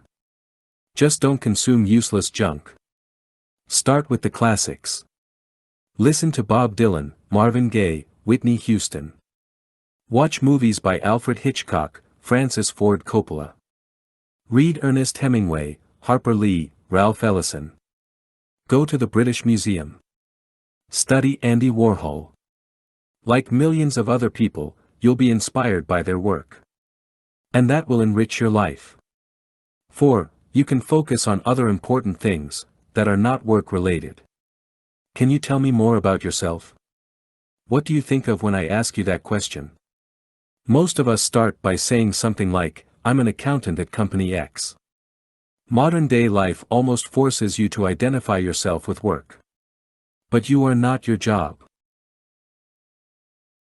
You are your family, friends, hobbies, passion, and then finally, you also have a job. And yes, work is important. But so are the other things. So never neglect the other important things in your life. Cultivate the relationships you have with your family and close friends. Do things together. Go on a family holiday. Go mountain biking with your friends. Show some initiative. If no one in your family or group of friends takes action, why aren't you? By investing time in your relationships, you form group memories. That will only strengthen your relationships. But also focus on yourself. What are your hobbies? What's something you want to learn more about? What did you dream of doing? Do those things. 5. Resting gets boring. Quick. There's a reason humans work. We're built to make things. I believe that the purpose of life is to be useful. Making yourself useful ultimately leads to a meaningful life that satisfies all your human needs. That's why too much rest will make us restless. My mother always told me that too much of a good thing becomes a bad thing. She told me that when I wanted to hang out with my friends all the time and when I had my first girlfriend. It's true. Too much rest, like work, is not good. Our bodies and minds are made to use. Hence, the final lesson I learned from doing nothing is this: after rest comes work. And what comes after work? If you answered, more work, you didn't get the point. You probably need some rest. Time blocking, improve your focus and get more meaningful work done. Do you have a list of priorities or goals that you want to achieve this year? And do you struggle with allocating time to them? I'm no different. Life can be messy. Most of us juggle a lot of different things at the same time. Even though the simple solution is to stop juggling, it's not always realistic. Or even needed. What if you could do more things without losing your time? It's possible. But you must work in an organized way. Enter time blocking, a simple productivity exercise that many people use. It's not fancy or revolutionary. The only thing you need is a calendar, which is something everyone with a smartphone and computer has. Time blocking is simply using your calendar to block time for your most important priorities.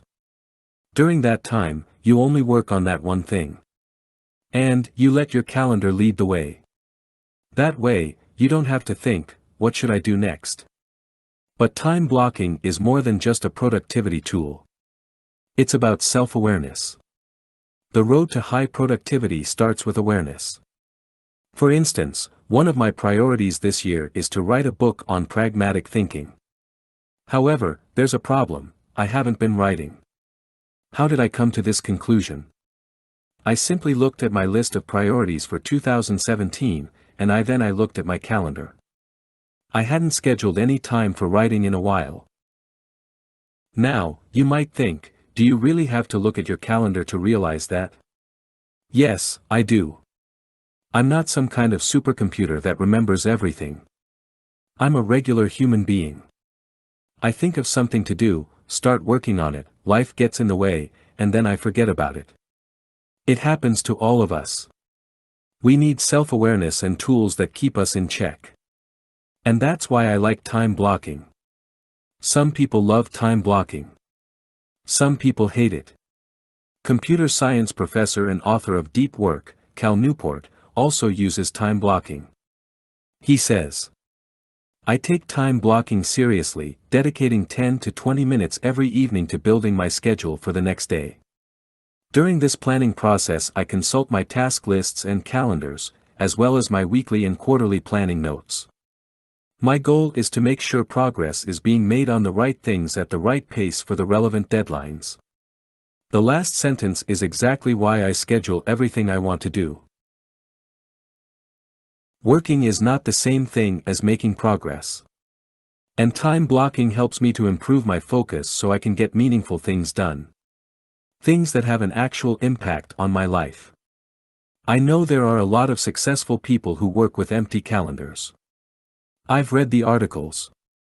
They simply work 2, 3, or 4 hours per day. And to be honest, that sounds very attractive to me too. However, one must look at her own life situation. What are you trying to achieve? And more importantly, what resources do you have? Often, people who don't have a lot of money, do have a lot of time. So why not use it wisely? Either way, I think that planning serves a purpose. I plan my days and weeks in advance because I want to make sure I'm working on the right things. Too often, I get lost in completing daily tasks. Think about it this way. I'm pretty organized already. And I only work on one big thing per area of my life. But there are many different areas of my life: my family business, my blog, podcast, online courses, relationship, friends, investments, etc. It might sound like I'm doing many different things. But it depends on how you look at it. Everything I do leads to one thing: living a meaningful and independent life. But let's not get philosophical here. If you're lacking focus, not making progress, and want to work in a more organized way, give time blocking a try. Here are some things I've learned that may help. Take 10 minutes every evening and plan your next day. Rearrange blocks if you must create time for other important things. Use recurring blocks for recurring tasks.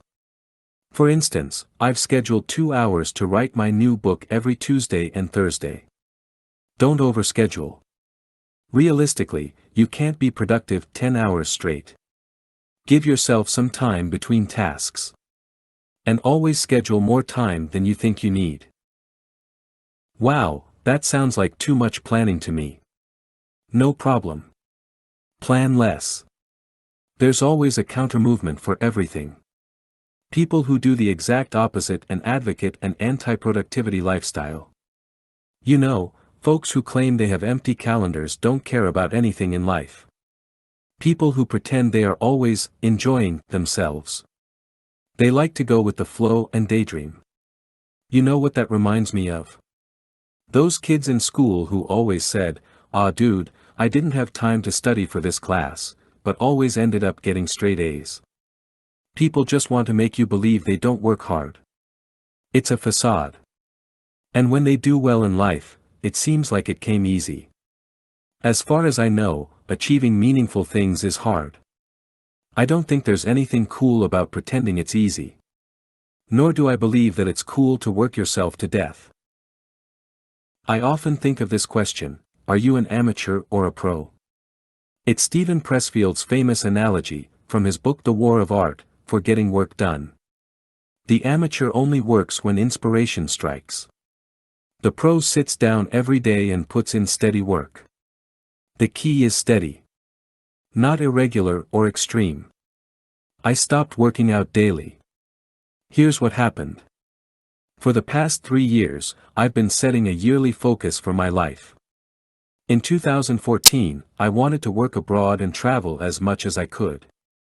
In 2015, I wanted to read more than 100 books in a year. And in 2016, I wanted to work out every day of the year. I've done those things. I love setting a yearly focus because it gives you a clear idea of what you want to do with your time. You'll be surprised what you can do in a year if you put your mind to it. This year, my focus is to write more books. Even though it's not going great, I'm still working on that. But at the same time, I also don't want to stop reading and working out. However, that's sometimes more complicated than it sounds. In January of this year, I got the flu. And when I came back to our family business, I underestimated how much work I had to catch up with. I also wanted to keep creating new content for my blog and online courses. I thought to myself, I can't do everything, so I'm going to cut back on daily exercise. Big mistake. Here's what happened. Instead of daily exercise, I went to the gym 2 to 3 times a week. And I ran once a week. This was by the end of January. For the first few weeks, nothing was wrong, and I felt good. I was also productive. But by the end of February, that changed. I started feeling tired by the end of the day. Something that never happens to me. I also started writing less. I had a big buffer of articles, so I did post 2 articles a week. By March, I was at a productivity low. Fortunately, I always stick to my productivity system. I managed to get the minimum amount of work that's necessary done. But I stopped creating. I started watching Netflix in the evening. I even watched an episode of a TV show called 12 Monkeys. It was complete shit. I much more prefer to read a book before bedtime. So I got frustrated that I wasted my time. And when I'm frustrated, I start journaling and reflecting more. I looked at my habits. And I noticed I felt tired and got less work done. Why? The answer was, exercise. Actually, a lack of it. By April, I shifted my focus again, get back in shape. So that's what I'm doing now. And if you want to get in shape too, it's important to understand what you're aiming for. For instance, I'm 6'3" and 181 pounds. But that doesn't mean anything. Most common measures like the BMI are pretty useless because they don't say anything about your strength.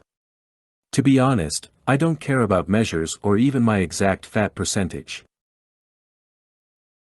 Instead, I look at my fitness and how it impacts my daily life.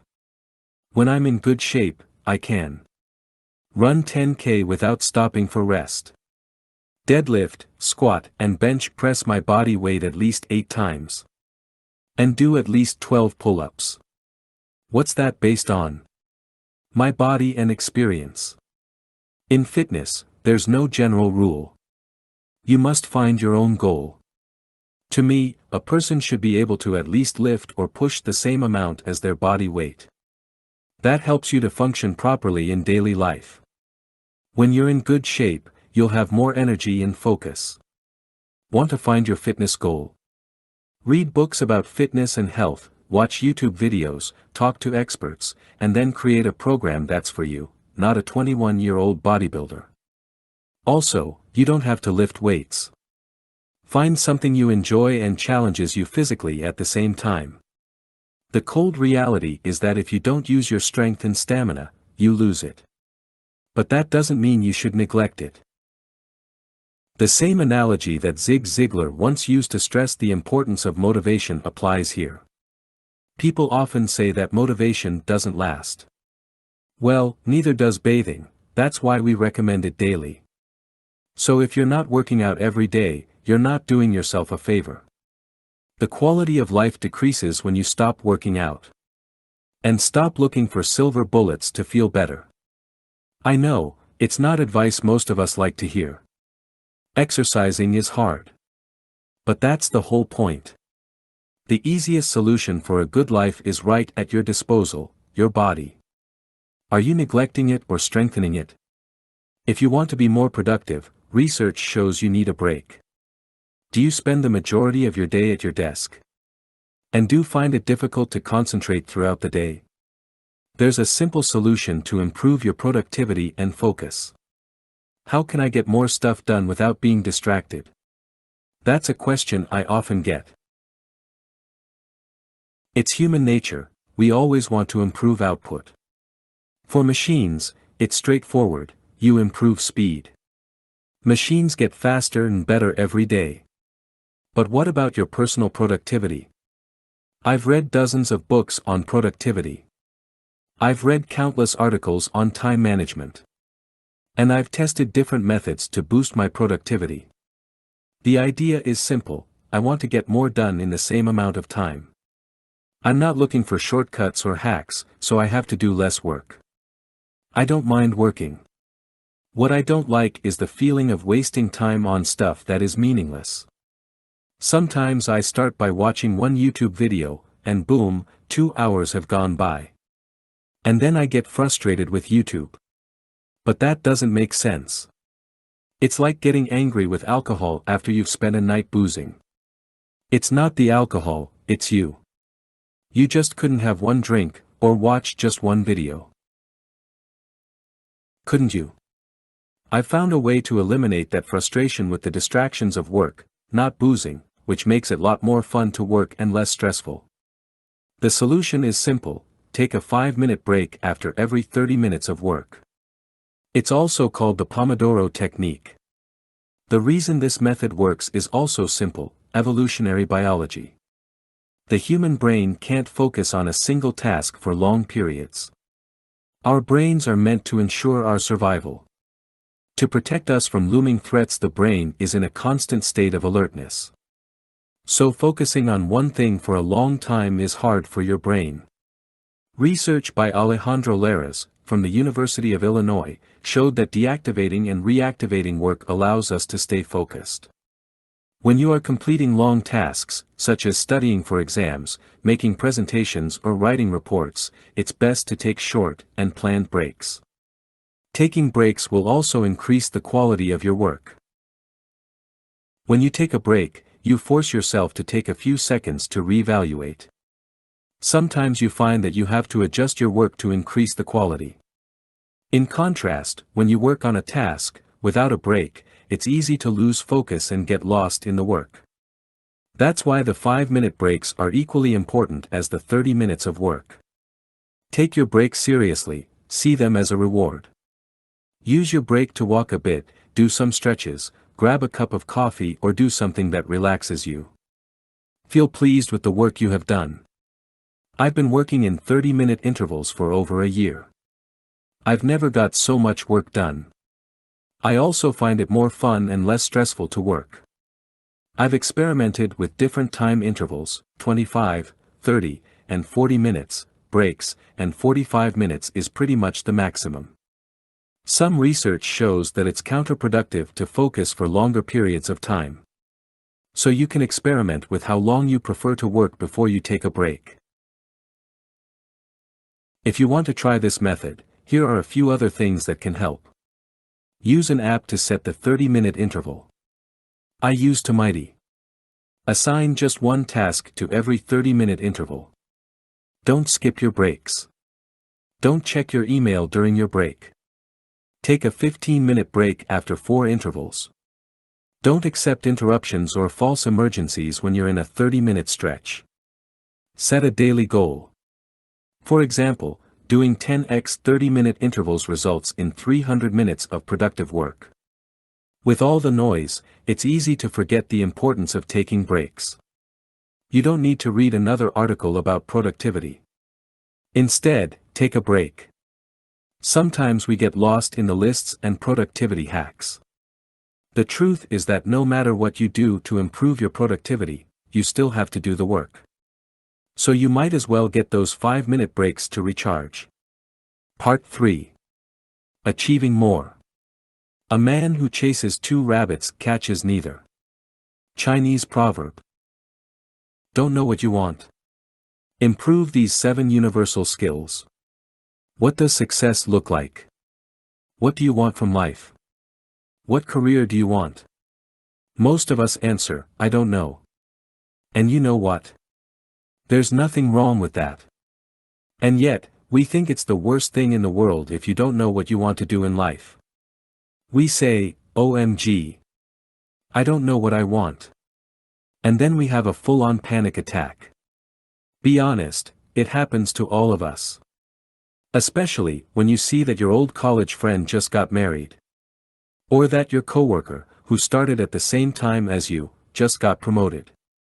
It's at those moments of weakness when we shine a spotlight on our own uncertainty about life. One of the biggest thinking errors that I've made was that I thought I needed to know what I exactly wanted to do with my life. The truth is that no one knows what they truly want. Accept the uncertainty. You could get killed by a cow tomorrow, really happened. You could lose half of your money on the stock market. Your property could go up in flames. I don't have to tell you all those things. But we must realize that we don't have the answers to most things in life. Will you stay healthy? Will the stock market crash? Will your business continue to prosper? No one knows. That's the beauty of life. Eleanor Roosevelt said it best, if life were predictable it would cease to be life, and be without flavor. Some people ask me, why do you read so many books? There's no way you can apply everything you learn. They are right. I cannot. Why do I still read about all kinds of different topics? There might come a time in my life where I will need one particular piece of knowledge. And that one time I need it might just change the whole outcome of my life. I'll give you an example. In 2015, after my friends and mentors told me I should share my ideas about productivity, life, and business with others, I seriously started thinking about doing it. But there are many ways you can share your knowledge with others. You can give training to groups and host seminars. You can coach people individually. You can create videos for YouTube. You can give talks at conferences. The possibilities are endless. But because I've always had an interest in writing and had read so much about it in the past, I realized that I should start with written ideas. That was the easiest way for me to get started. I had also learned all about creating websites in the past. So it was very easy for me to get started with all of this.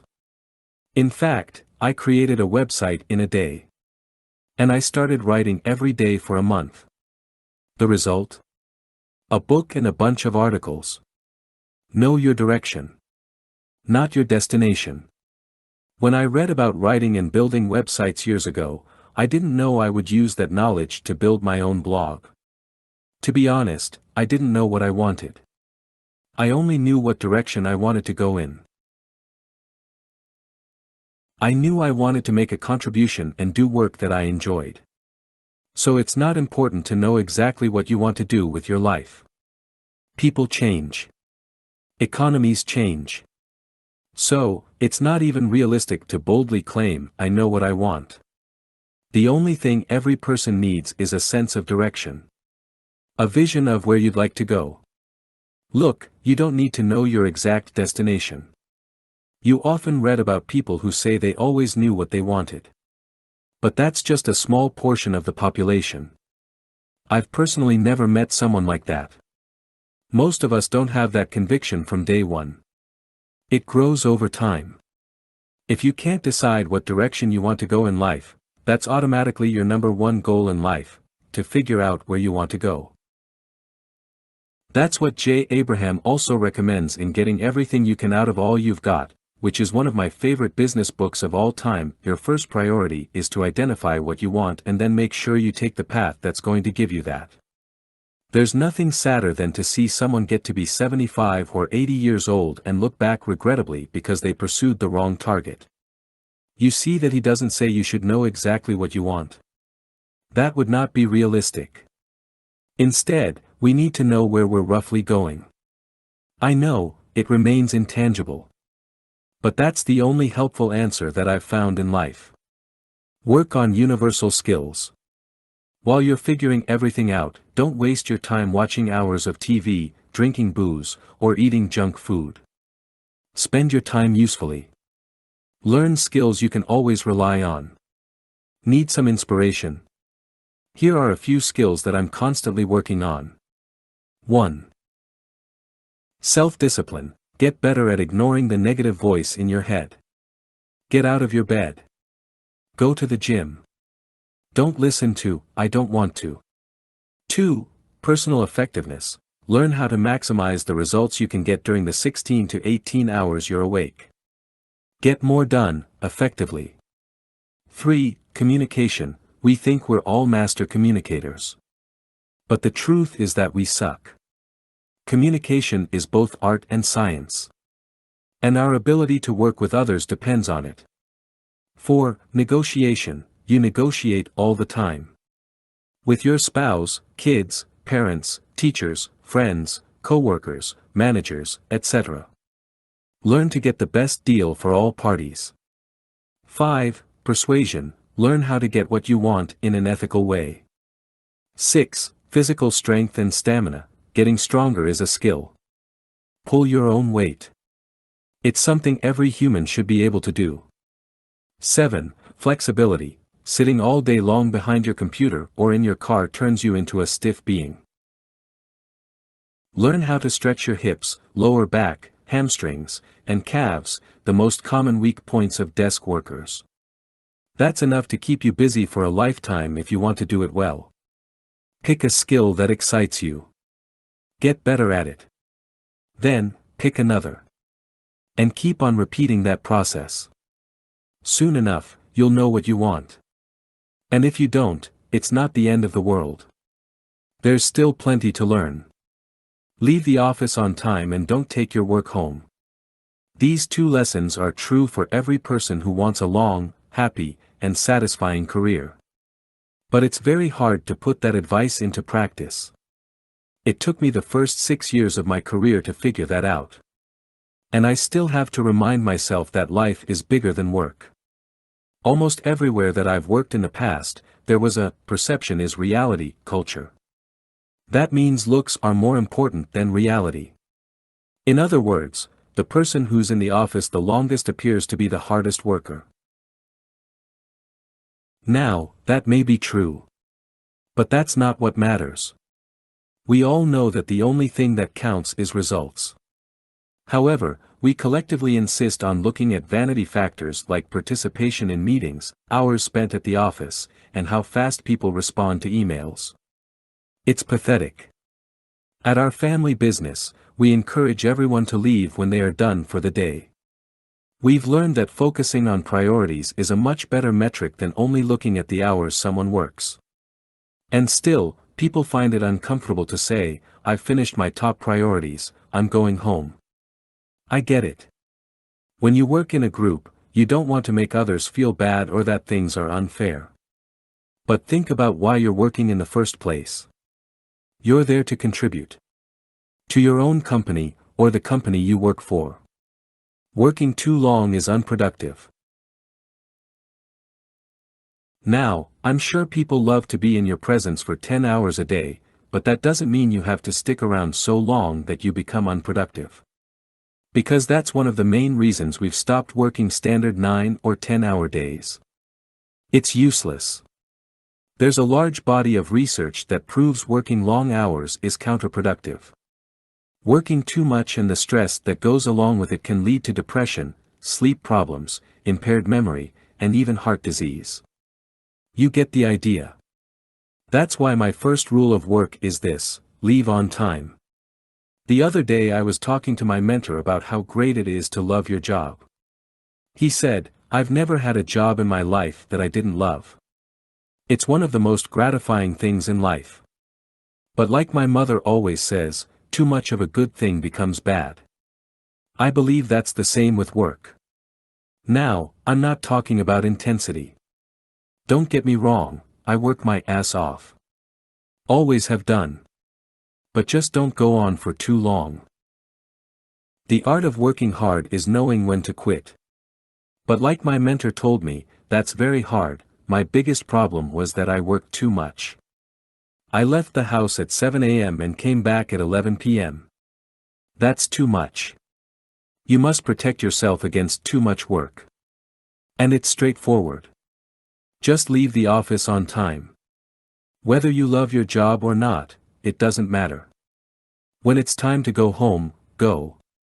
No one needs you to be at the office 24/7. Only your ego does. Honestly, the office will be here tomorrow. Your coworkers will still be alive. Your company will not go bust. Work is about achieving results. If you can't do that in 6 to 8 hours a day, you're not effective. So instead of working overtime, read a book on personal effectiveness or get productivity training. Leave your work at work. But don't just go home and bring your work with you. That defeats the whole purpose. No one thinks it's cool when you're closing deals on the phone at dinner.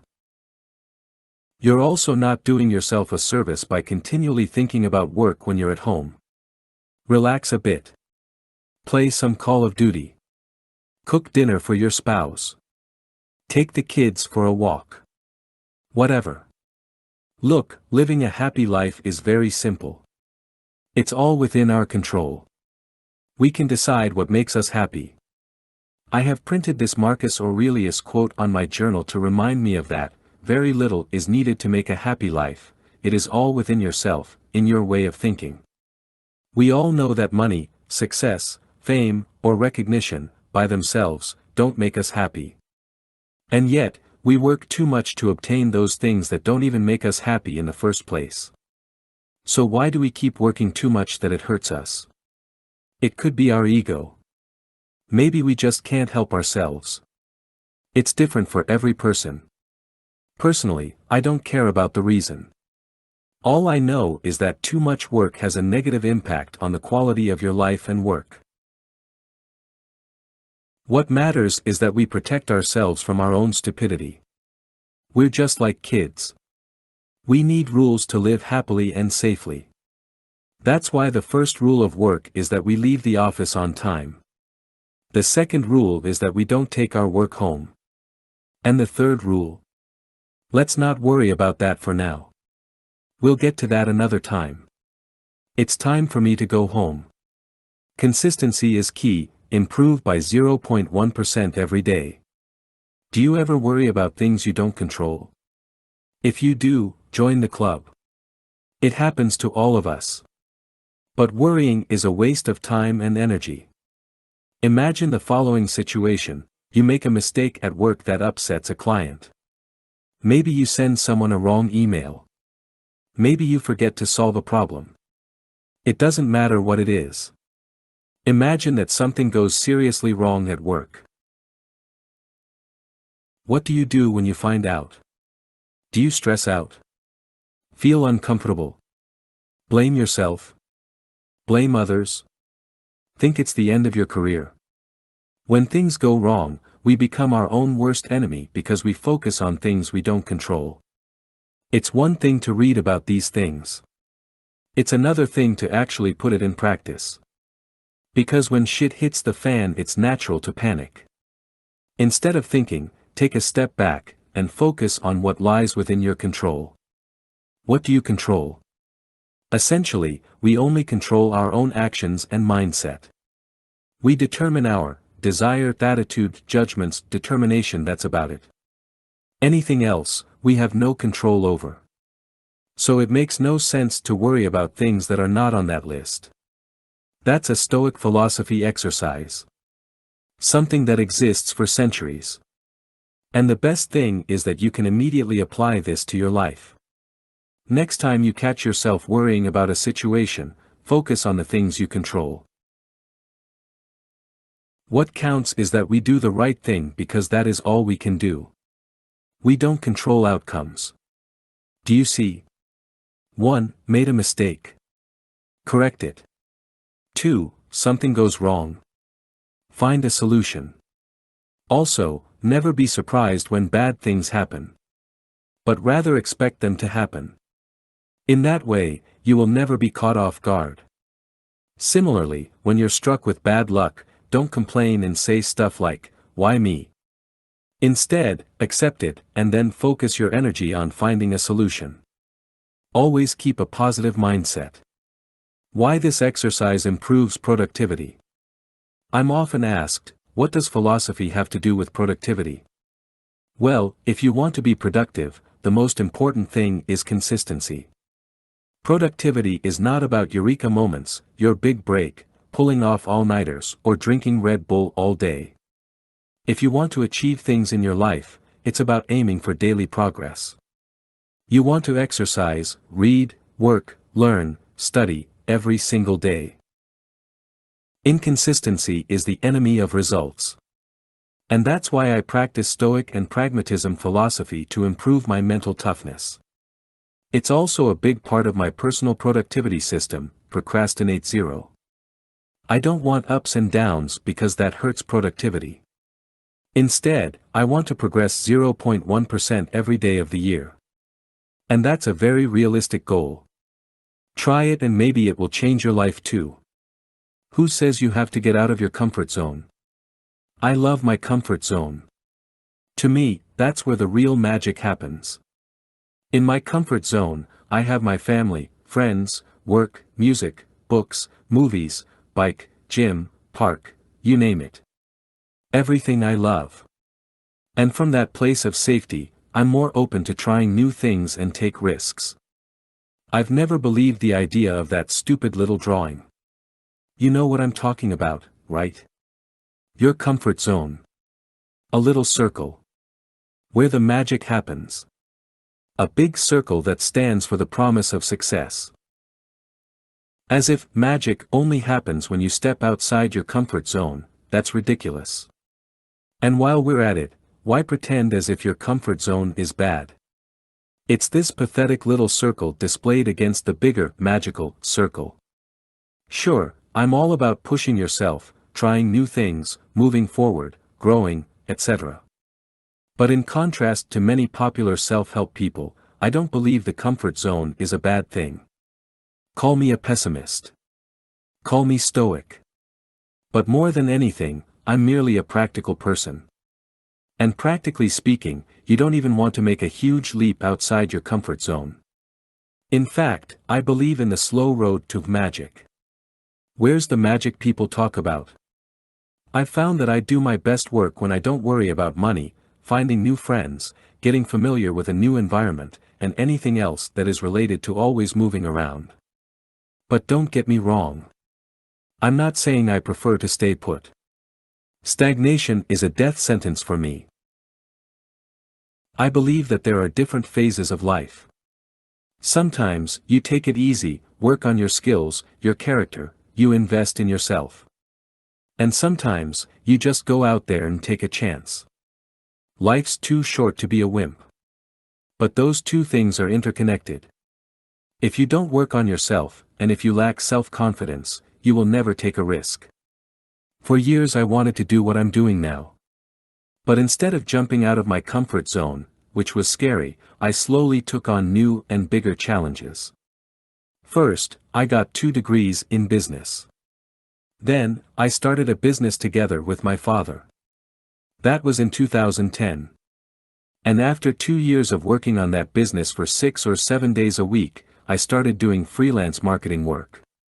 Again, after a few years of freelancing and starting, and failing, other businesses on my own, I took a job at a research advisory firm because I wanted to know how it is to work for a major corporation.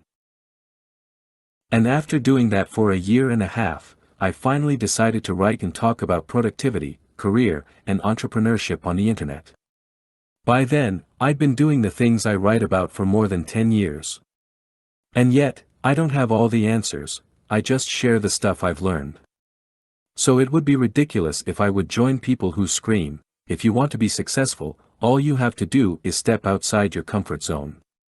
Now. Well, have you ever stepped outside your comfort zone? Even just a little bit counts. And what did you find?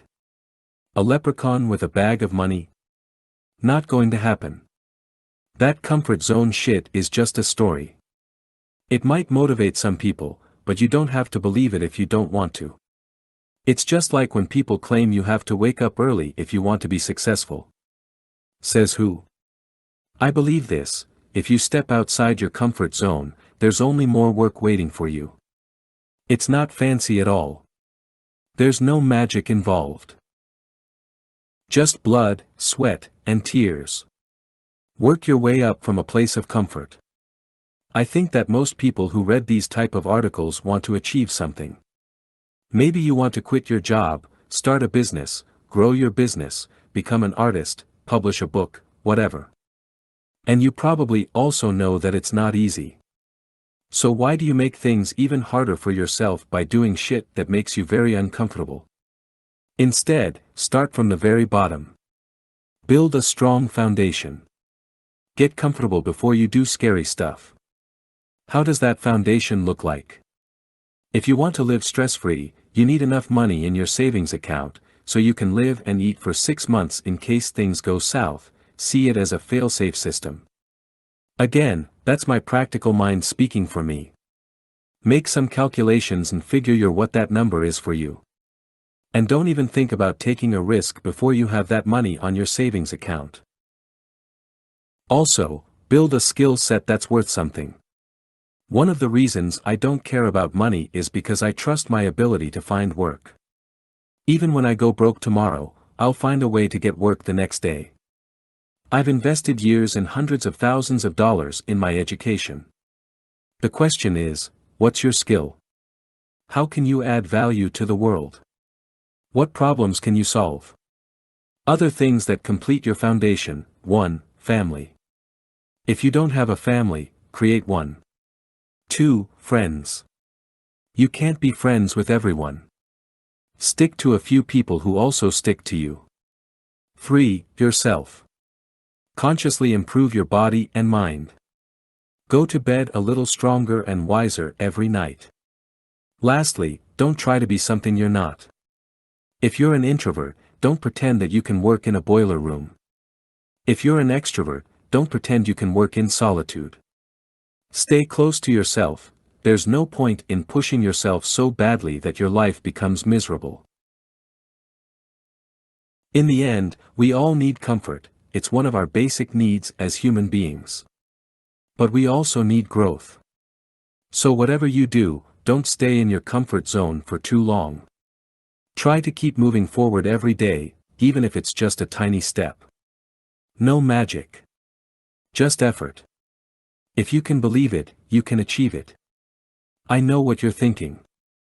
This guy probably read a motivational quote on social media, and now he's telling us that nothing is impossible.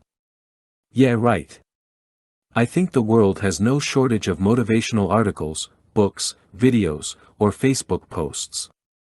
You don't need a bigger dose of #Monday motivation. You know why? That type of motivation is not practical. It doesn't do anything. It's not useful. It's the same as drinking Red Bull. It fades quickly. Belief, on the other hand, is a tool that's extremely useful. And it's underutilized by many. The problem is that most of us lack belief. And when I talk about belief, I talk about it from a practical point of view. I'm not talking about hope or faith. I don't believe that you can hope for the best, sit back and wait until good things happen to you. Hope is not a strategy for life. I prefer to look at facts and make conclusions like a pragmatist. Like it or not, but everything that's floating in that head of yours is there because you believe it. Life sucks. I'm not good at my job. I can never find my dream job. No one loves me. I will never become successful. See? It's all there because you believe those things. William James, one of the primary figures associated with pragmatism, put it best: belief will help create the fact. Belief is a practical instrument that you can use to shape reality. Have you ever considered that you decide what you believe? Not your friends, colleagues, family, or even the media.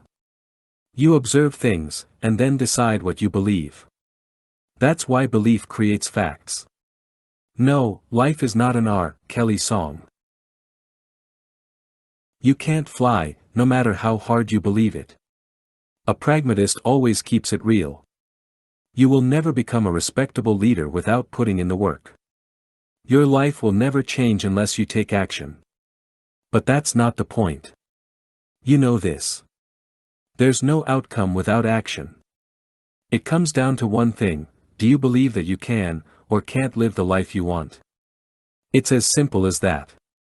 But it's something that you truly have to believe. It's one thing to say that you believe something. It's a whole different thing to actually believe. Let me highlight that by sharing a personal story. For most of my life, I lived in fear. It all started at school.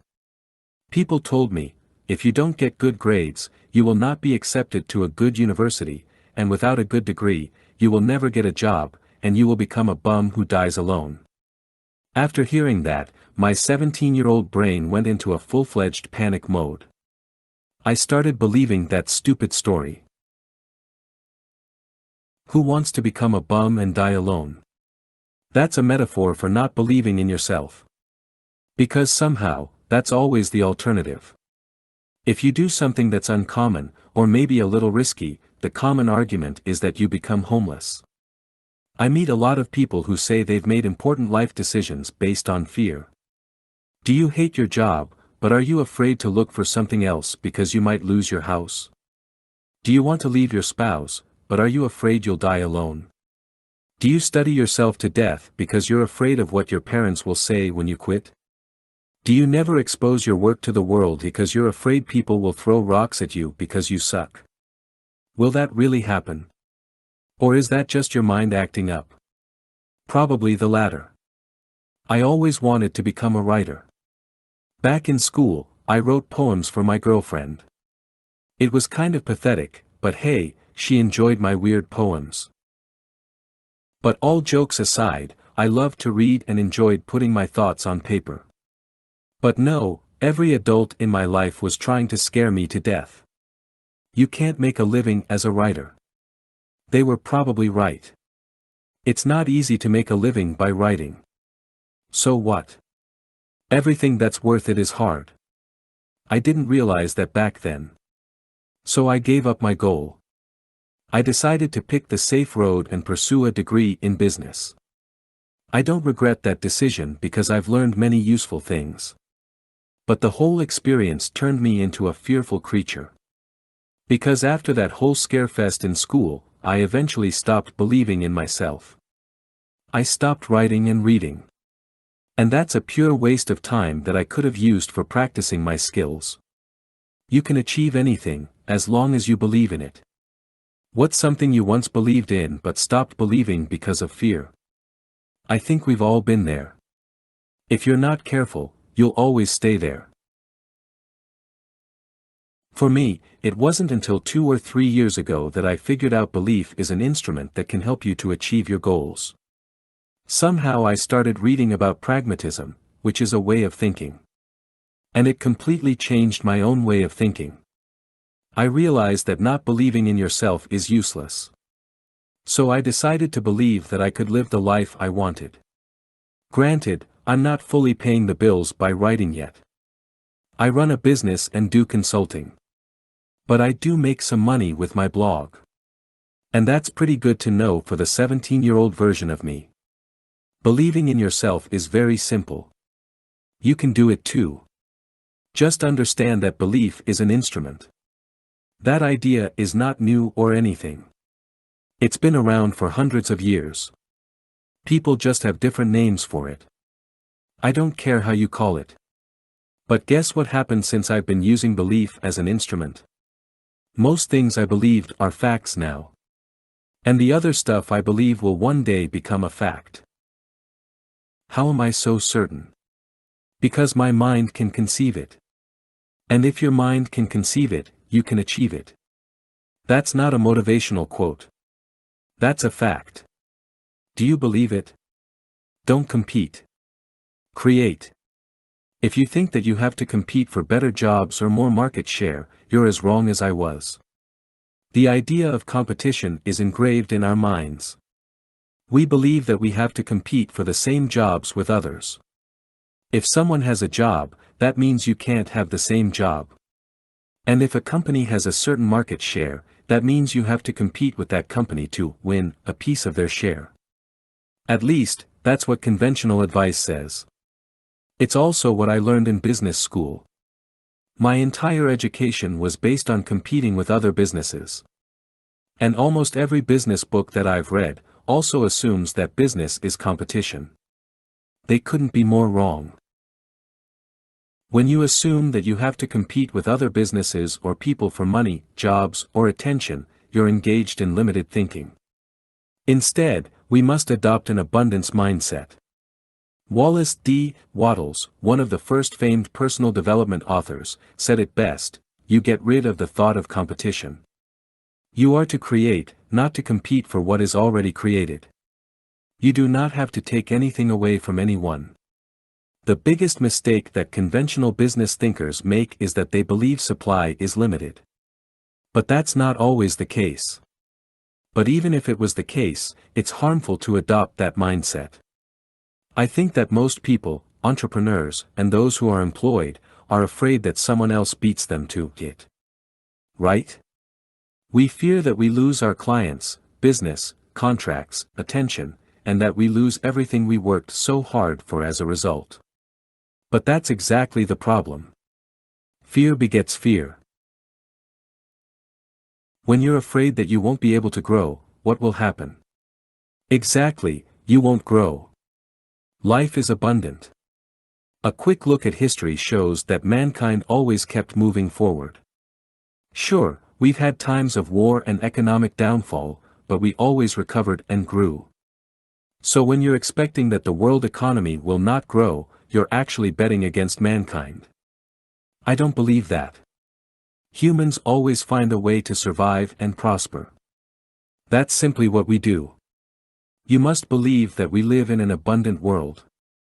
There is enough opportunity and riches for everyone.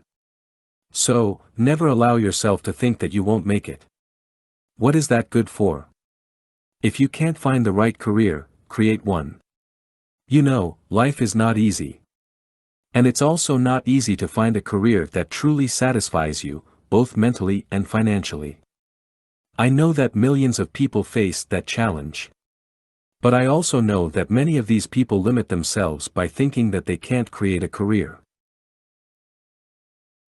Similar to how I think entrepreneurs and companies should create market share, I also believe that individual people should create a career.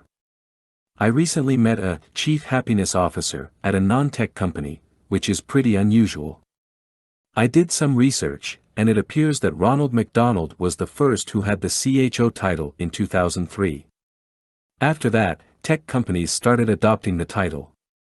It's very simple. A CHO is responsible for the wellness and happiness of employees. I also read that Tony Hsieh, CEO of Zappos, is a big advocate of employee happiness. But here's the thing, traditional companies think it's bullshit. Initially, the company I mentioned before shared that thought. And naturally, they didn't have a CHO position. She told me she had to create the position. In the past, leaders believed that the only reason people will work for you is because of the salary. The more money you offer, the better the people you attract. That might be true for some. But more money is not always better. Many people care more about having fun at work, feeling appreciated, and being happy. And that's what the CHO does successfully. Here's the thing. It doesn't matter what others think. If you believe in something and if you can create value, go for it. There are always people who say things like, "No one needs this, your work is garbage, you're wasting your time." Don't listen to the naysayers. Let them drown in their own limiting beliefs. Instead, do this: create. Create. Create. There's enough opportunity for everyone in the world. The problem is that most people don't use the opportunities. If you want to have a specific career, go out there and create it. The same is true for your business. And don't focus on limited resources, naysayers, or any other reason you should not do it. Adopt an abundance mindset. Before you know it, you'll have so much opportunity that you don't know what to do with it. In the Netherlands, we call that a luxury problem. Believe me, it's the only problem that you want to have. All strength comes from repetition. The biggest mistake you can make is to ignore the basics of your profession. This is true no matter what you do, where you live, or who you are. When you ignore the foundation of what makes you a good person, athlete, friend, entrepreneur, student, etc., you will never be consistent. That's the biggest lessons I've learned from studying athletes. People who play professional sports are under constant pressure to perform. Take Daniel Cormier, the current UFC light heavyweight champion, and former Olympic wrestler. The 38-year-old champion has an impressive career until now. He won multiple gold medals as a wrestler.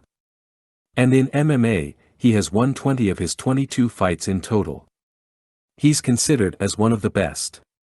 On top of that, he's also a combat sports analyst and co-host of UFC Tonight on Fox Sports.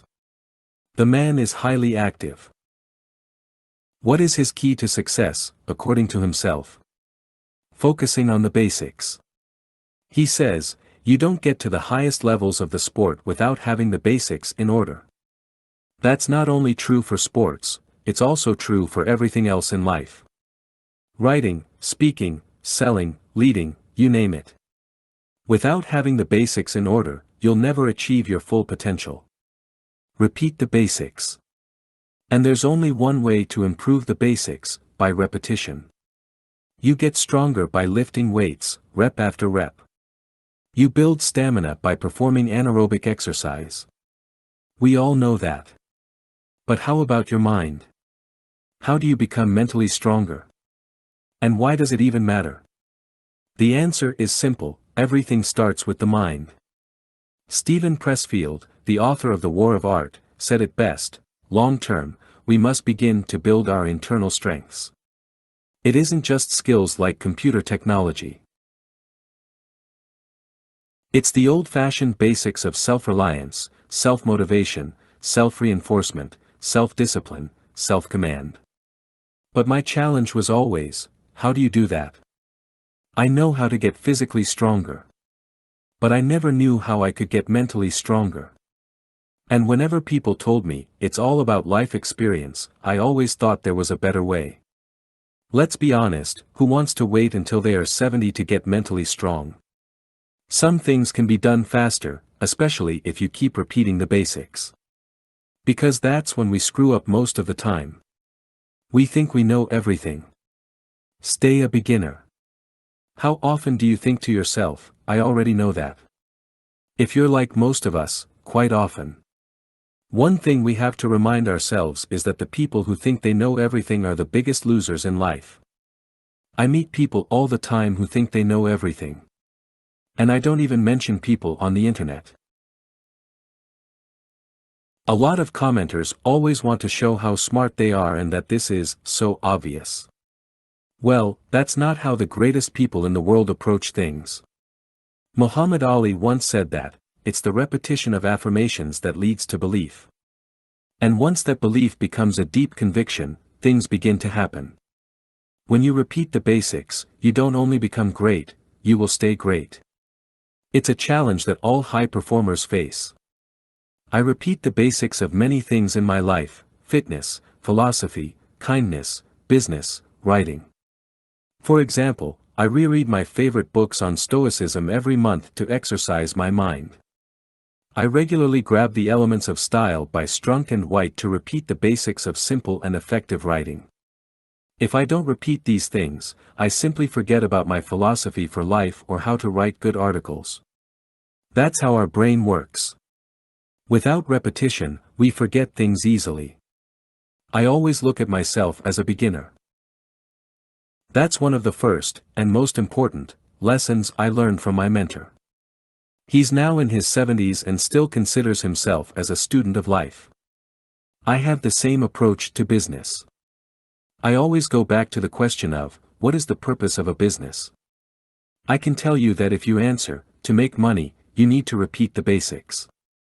It's very simple: figure out what the basics are in your field. And repeat them.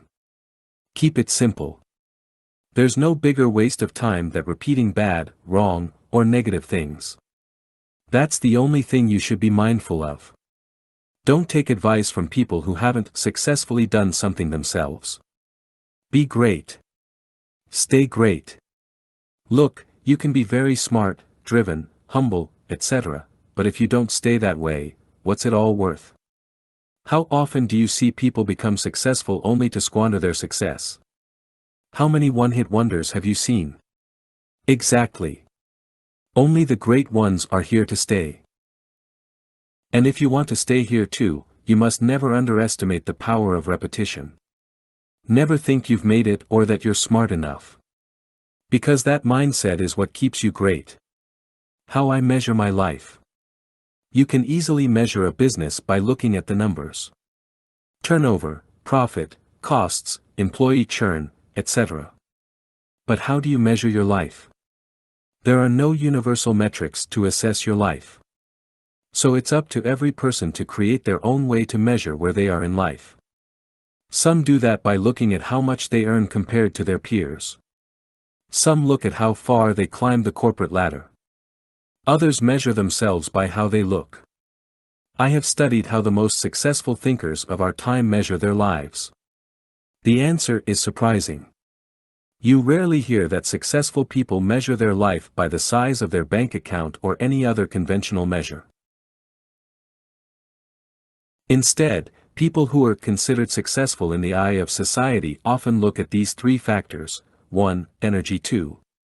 Work. 3. Relationships. I've experimented with improving all the three above things. What I've found is that they are all closely related. When I have high energy, I'm in a good mood, and when I'm in a good mood, I do better work. And when I do better work, I feel satisfied with my life, so I can give more to the people in my life. And that improves my relationships. And what's the secret to a good life? Good relationships. Clayton M. Christensen, a Harvard Business School professor, and author of How Will You Measure Your Life, writes, "The single most important factor in our long-term happiness is the relationships we have with our family and close friends. When it comes to relationships, quality matters more than quantity." Though it's easy to pick on people who are influenced by social media, I still think it's worth saying, no one cares about how many followers or online friends you have. Real relationships take a long time to grow. And they are also unconditional. Most relationships are not real. We only love someone until they, for example, change their views or gain a few pounds. Or we only invite friends to our birthdays as long as they go out with you and drink beer. These types of conditional relationships are worthless. Real friendship and love are stronger than that. You support the people you love no matter what. That makes life rich. 1. Measuring energy. Measuring your energy is easy. All you have to do is look at how you feel physically.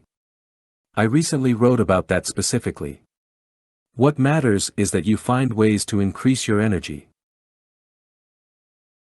You can start by asking yourself one question: what small thing can I do today that has a significant impact on my energy? Here's something that is true for everyone. 1. Exercise every day. I lift weights 4 times a week, do 2 interval runs, and make sure I walk at least 30 minutes at a fast pace on the days I don't work out. 2. Eat well. I don't follow a specific diet. I eat meat, bread, pasta, and a bunch of other things that are supposed to be bad for you. But I feel great. I just don't eat processed stuff, and I eat very little sugar. I like chocolate. I also don't consume more calories than I burn. That's one part of the equation. When I do those 2 things every day, I feel great. And my energy is also high. As soon as I stop working out or start eating unhealthy, I feel down. That's how I know this works. You can easily improve your energy by exercising more and eating well. 2. Measuring work. When it comes to work, I don't look at income, status, or other generic measures. Instead, I look at how much I can still learn. In other words, have you reached your full learning potential? Why do I look at learning and not income? Because it matters more. Christensen puts it well in How Will You Measure Your Life? In order to really find happiness, you need to continue looking for opportunities that you believe are meaningful, in which you will be able to learn new things, to succeed, and be given more and more responsibility to shoulder. Career and life success is directly related to how much you learn. And more importantly, how much you keep learning. Education never ends. Also, income is directly related to your learning development. The more you learn, the more you earn. It's true. Of course, there are limits to this statement. And knowledge must always be put into practice. We've all heard about the smart people who've wasted their potential. To be successful, you must always act on what you know. Without action, knowledge is useless. But generally speaking, the more knowledge you have, from experience or studying, the more you can contribute to your company, colleagues, clients, etc. And contribution translates to income. 3. Measuring relationships. What you'll find is that the more you contribute to other people's lives, the better your relationships will be as a result. And that final ingredient completes the circle of life. When you measure your relationships, only stick to yourself. Avoid the biggest mistake most of us make: we look at what others do for us. Otherwise, you risk that you start keeping score. How people treat you is their karma, how you react is yours. As the late Wayne Dyer said, instead of looking at how others treat you, measure how much time and energy you put into your relationships. That's the only thing you can control. My experience is that when you make time for the people that matter to you, the relationships improve. And if they do not, the relationship was probably not meant to be. We simply have to move on. The real lesson here is that we always must focus on what we can control. Our energy, our effort at work, and what we put into our relationships, these are all things we control. It's one of the main lessons philosophers from all over the world and from all ages tell us. Look at your life. Make a quick assessment of how you feel. All you have to do now is to improve it. Why you should live like you're immortal. It seems like all my peers have this idea that being young is an excuse for not living a satisfying life. But millennials are not the only group of people who hide behind excuses. We all do. I get it. Taking on responsibilities in life is scary. It's way cooler to have toast with avocado. But you know what's also cool? Building a meaningful career that you're proud of. Contributing to other people's lives. Creating a product or service that is useful. Investing your money for your retirement. Yeah, but I'm still young. There's always tomorrow. Come on. Stop hiding. What are you waiting for? To everyone out there that doesn't feel fulfilled, I have one idea that I want to share: start living like you're immortal. Yes, I know it sounds weird. So give me 2 minutes to explain. Conventional wisdom says that life is not forever, right? Life is short. YOLO. Live now. And I agree with that as well. But when you live your life according to that philosophy, it doesn't make sense to do anything that takes a long time to pay off. If you think that life is short, why on earth would you do hard things? It doesn't make sense. From that perspective, it's better to spend your money, go out every week, drink as much as you can, and live large. Ask yourself, what does all that lead to? It doesn't take a scientist to answer that question. The answer is, nothing. Now, there's also another perspective on living, that you're here forever. Think about it. How different would you live if I told you that you're never going to die? When I look at myself, I used to live as if I were mortal. I'd spend my money on clothes, gadgets, holidays. But I also seemed to be in a hurry. I wanted to achieve a lot of things in my life. And preferably, very fast. I also pursued many things at the same time. Just like a dog. Chasing every shiny thing out there. Or even chasing my own random ideas. But lately, I've adopted a different mindset. It's an idea of, what if I were immortal? I know, it sounds like I'm working on a hyperbolic chamber that promises eternal life. But trust me, I'm not that delusional. I'm talking figuratively. The first time I got this idea was when I read one of Marcus Aurelius' meditations: think of yourself as dead. You have lived your life. Now take what's left and live properly. I'm particularly referring to the last part, living properly. What does that mean? I think everyone has a different perspective. To me, living properly means that I'm satisfied with my life. That I can look myself in the mirror, and genuinely say, I like my life. Was I truly satisfied when I lived my life in the now? No, not really. I didn't have a real career, or a house, or anything that I was proud of. And why was that? I was too focused on the now. I wanted things to happen fast. Before you know it, you'll be dead. Now, that mindset is fine to get started. Nothing works better than kicking someone in the butt by telling them they're going to die. But once you're working on building a life, it's not helpful to think like that. Being present is a great thing, but like many things in life, don't overdo it. That's why I like to live like I'm immortal. Because when you live forever, you have all the time in the world to build something. You can make mistakes and learn from them. There's no pressure to make things happen fast. You treat people with respect because other people will also be around forever. This small tweak in my mindset has helped me to take a different view on life. I'm not afraid to look 10 or 20 years ahead. That helps me to make better decisions today.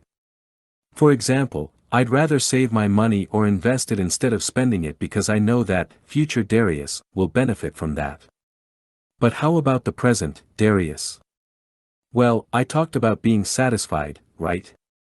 Odd enough, I'm more satisfied when I save my money. Or when I eat healthy food or work out every day. When I think about this idea, I find it fascinating how well it works. We all know we're going to die. I recently even wrote an article about it. That's a good and bad thing. Good because it gives us urgency. Bad because we lose sight of the big picture. How do you live? Like a mortal or immortal person? Whatever it is, I hope you're satisfied with your life. Because at the end of the day, that's what matters most. The power of compounding, you can achieve anything, if you stop trying to do everything. Do you have a long list of goals, desires, and wants for your life? Do you want to learn more? Earn more? Improve your skills? Get the most out of your relationships? Live better? All those things are good. Life is about moving forward and making consistent progress. However, there's one important thing about all this working, hustling, striving, and achieving more: you can't do everything at the same time. That's common sense, right? You only have so much time and energy. So if you take on too many things, you end up spread too thin. Instead, it's much more effective to focus your effort on one thing. Success adds up. Real success happens when we focus on one thing at a time. The first time I discovered that idea was in high school. When I was preparing for my final exams, I decided to study only one subject at a time. And I only moved on to the next when I fully grasped the material.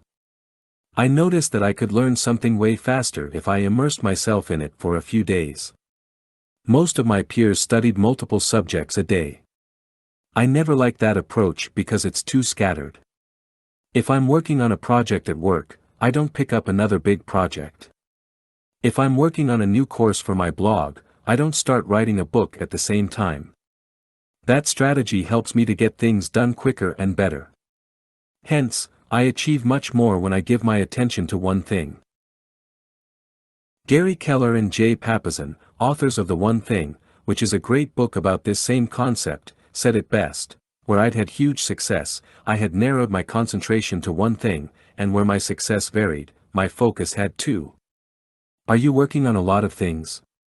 Is your attention not on one thing? There's a big chance that you will not achieve the best possible results. Or worse, you might fail if you try to achieve many things at the same time. The reason is simple: most of us believe that success happens all at once. Real life is different. Keller and Papasan put it well: success is sequential, not simultaneous. Things add up. You learn one skill. Then another. You finish one project. Then another. Over time, your accomplishments add up to form an impressive feat. This is especially true for money. Most people earn their money over time. few people make a big financial splash. Forget about the Conor McGregors and Evan Spiegels of this world. These are people who hit the career jackpot. But you don't need special talent or skills to succeed in life. If you take the long road, achieve one goal after the other, and build up your wealth step by step, you are more likely to live a good life. It's simple. And it always works. People who say it doesn't just haven't had the patience to apply it to their own life. One of my mentors owns a few dozen properties, worth millions. He acquired his wealth over time. He's in his 60s now. You see, things take time. And when you combine patience with compounding, you achieve the biggest results. And these are not extraordinary things. I'm not promising you a gold medal at the 2020 Olympics or that you'll become the next Zuckerberg. Everyone can save money, improve their skills, and create wealth. The impact of long-term compounding. It's an incredibly corny example, but take Warren Buffett. This is how he built his wealth over time. Source, .aviz. Don't look at the numbers, or random x-axis. Look at the relative growth. Between age 32 and age 44, Buffett improved his net worth by 1,257%. That's pretty exceptional growth over 12 years, right? Especially if you take into account that he lost a lot of money in his 40s. But that's not the point here. Look at this. From age 44 to 56, Warren Buffett's wealth increased by a ridiculous 7,268% over a similar time period. And of course, this is his net worth, and there's always luck involved with these type of numbers. Plus, his net worth is based on stock prices, which means a big portion of it could be all gone tomorrow. But still, it's about the growth he achieved over time. Another thing, Buffett acquired 99% of his net worth after he became 50. Think about all those spoiled idiots in their teens, 20s, and even 30s, me included, who complain about the slow progress of their career. This helps you to put things in perspective. Anyway, there's a lot of Warren Buffett porn on the internet. And a lot of people pretend you can become rich by investing in the stock market. All you need to do is to buy their course that contains all the secrets to wealth. Yeah, right. It doesn't work that way. Personally, I hate stocks, and I think normal folks should stay away from Wall Street. I prefer real estate. However, Buffett is the perfect example of sequential success. You can achieve big things with small actions that build up over time. This is not only true for money. The same concept applies to skills, health, and relationships. You don't build a strong body in a day, month, or even a year. It takes years of consistent effort. Shortcuts don't exist, no matter how smart you work. For example, cyclists under the age of 28 rarely win big races like the Tour de France because it takes them years to build the strength, stamina, and mindset you need to win. If you want to see the impact of compounding in your own life, it requires you to focus on one thing at a time, for every aspect of your life, and always look at the bigger picture. It comes down to this: you'll get there if you put in the work. Who cares if it's tomorrow or 20 years? It will happen. That's all that matters. The end. Preview. Save to media.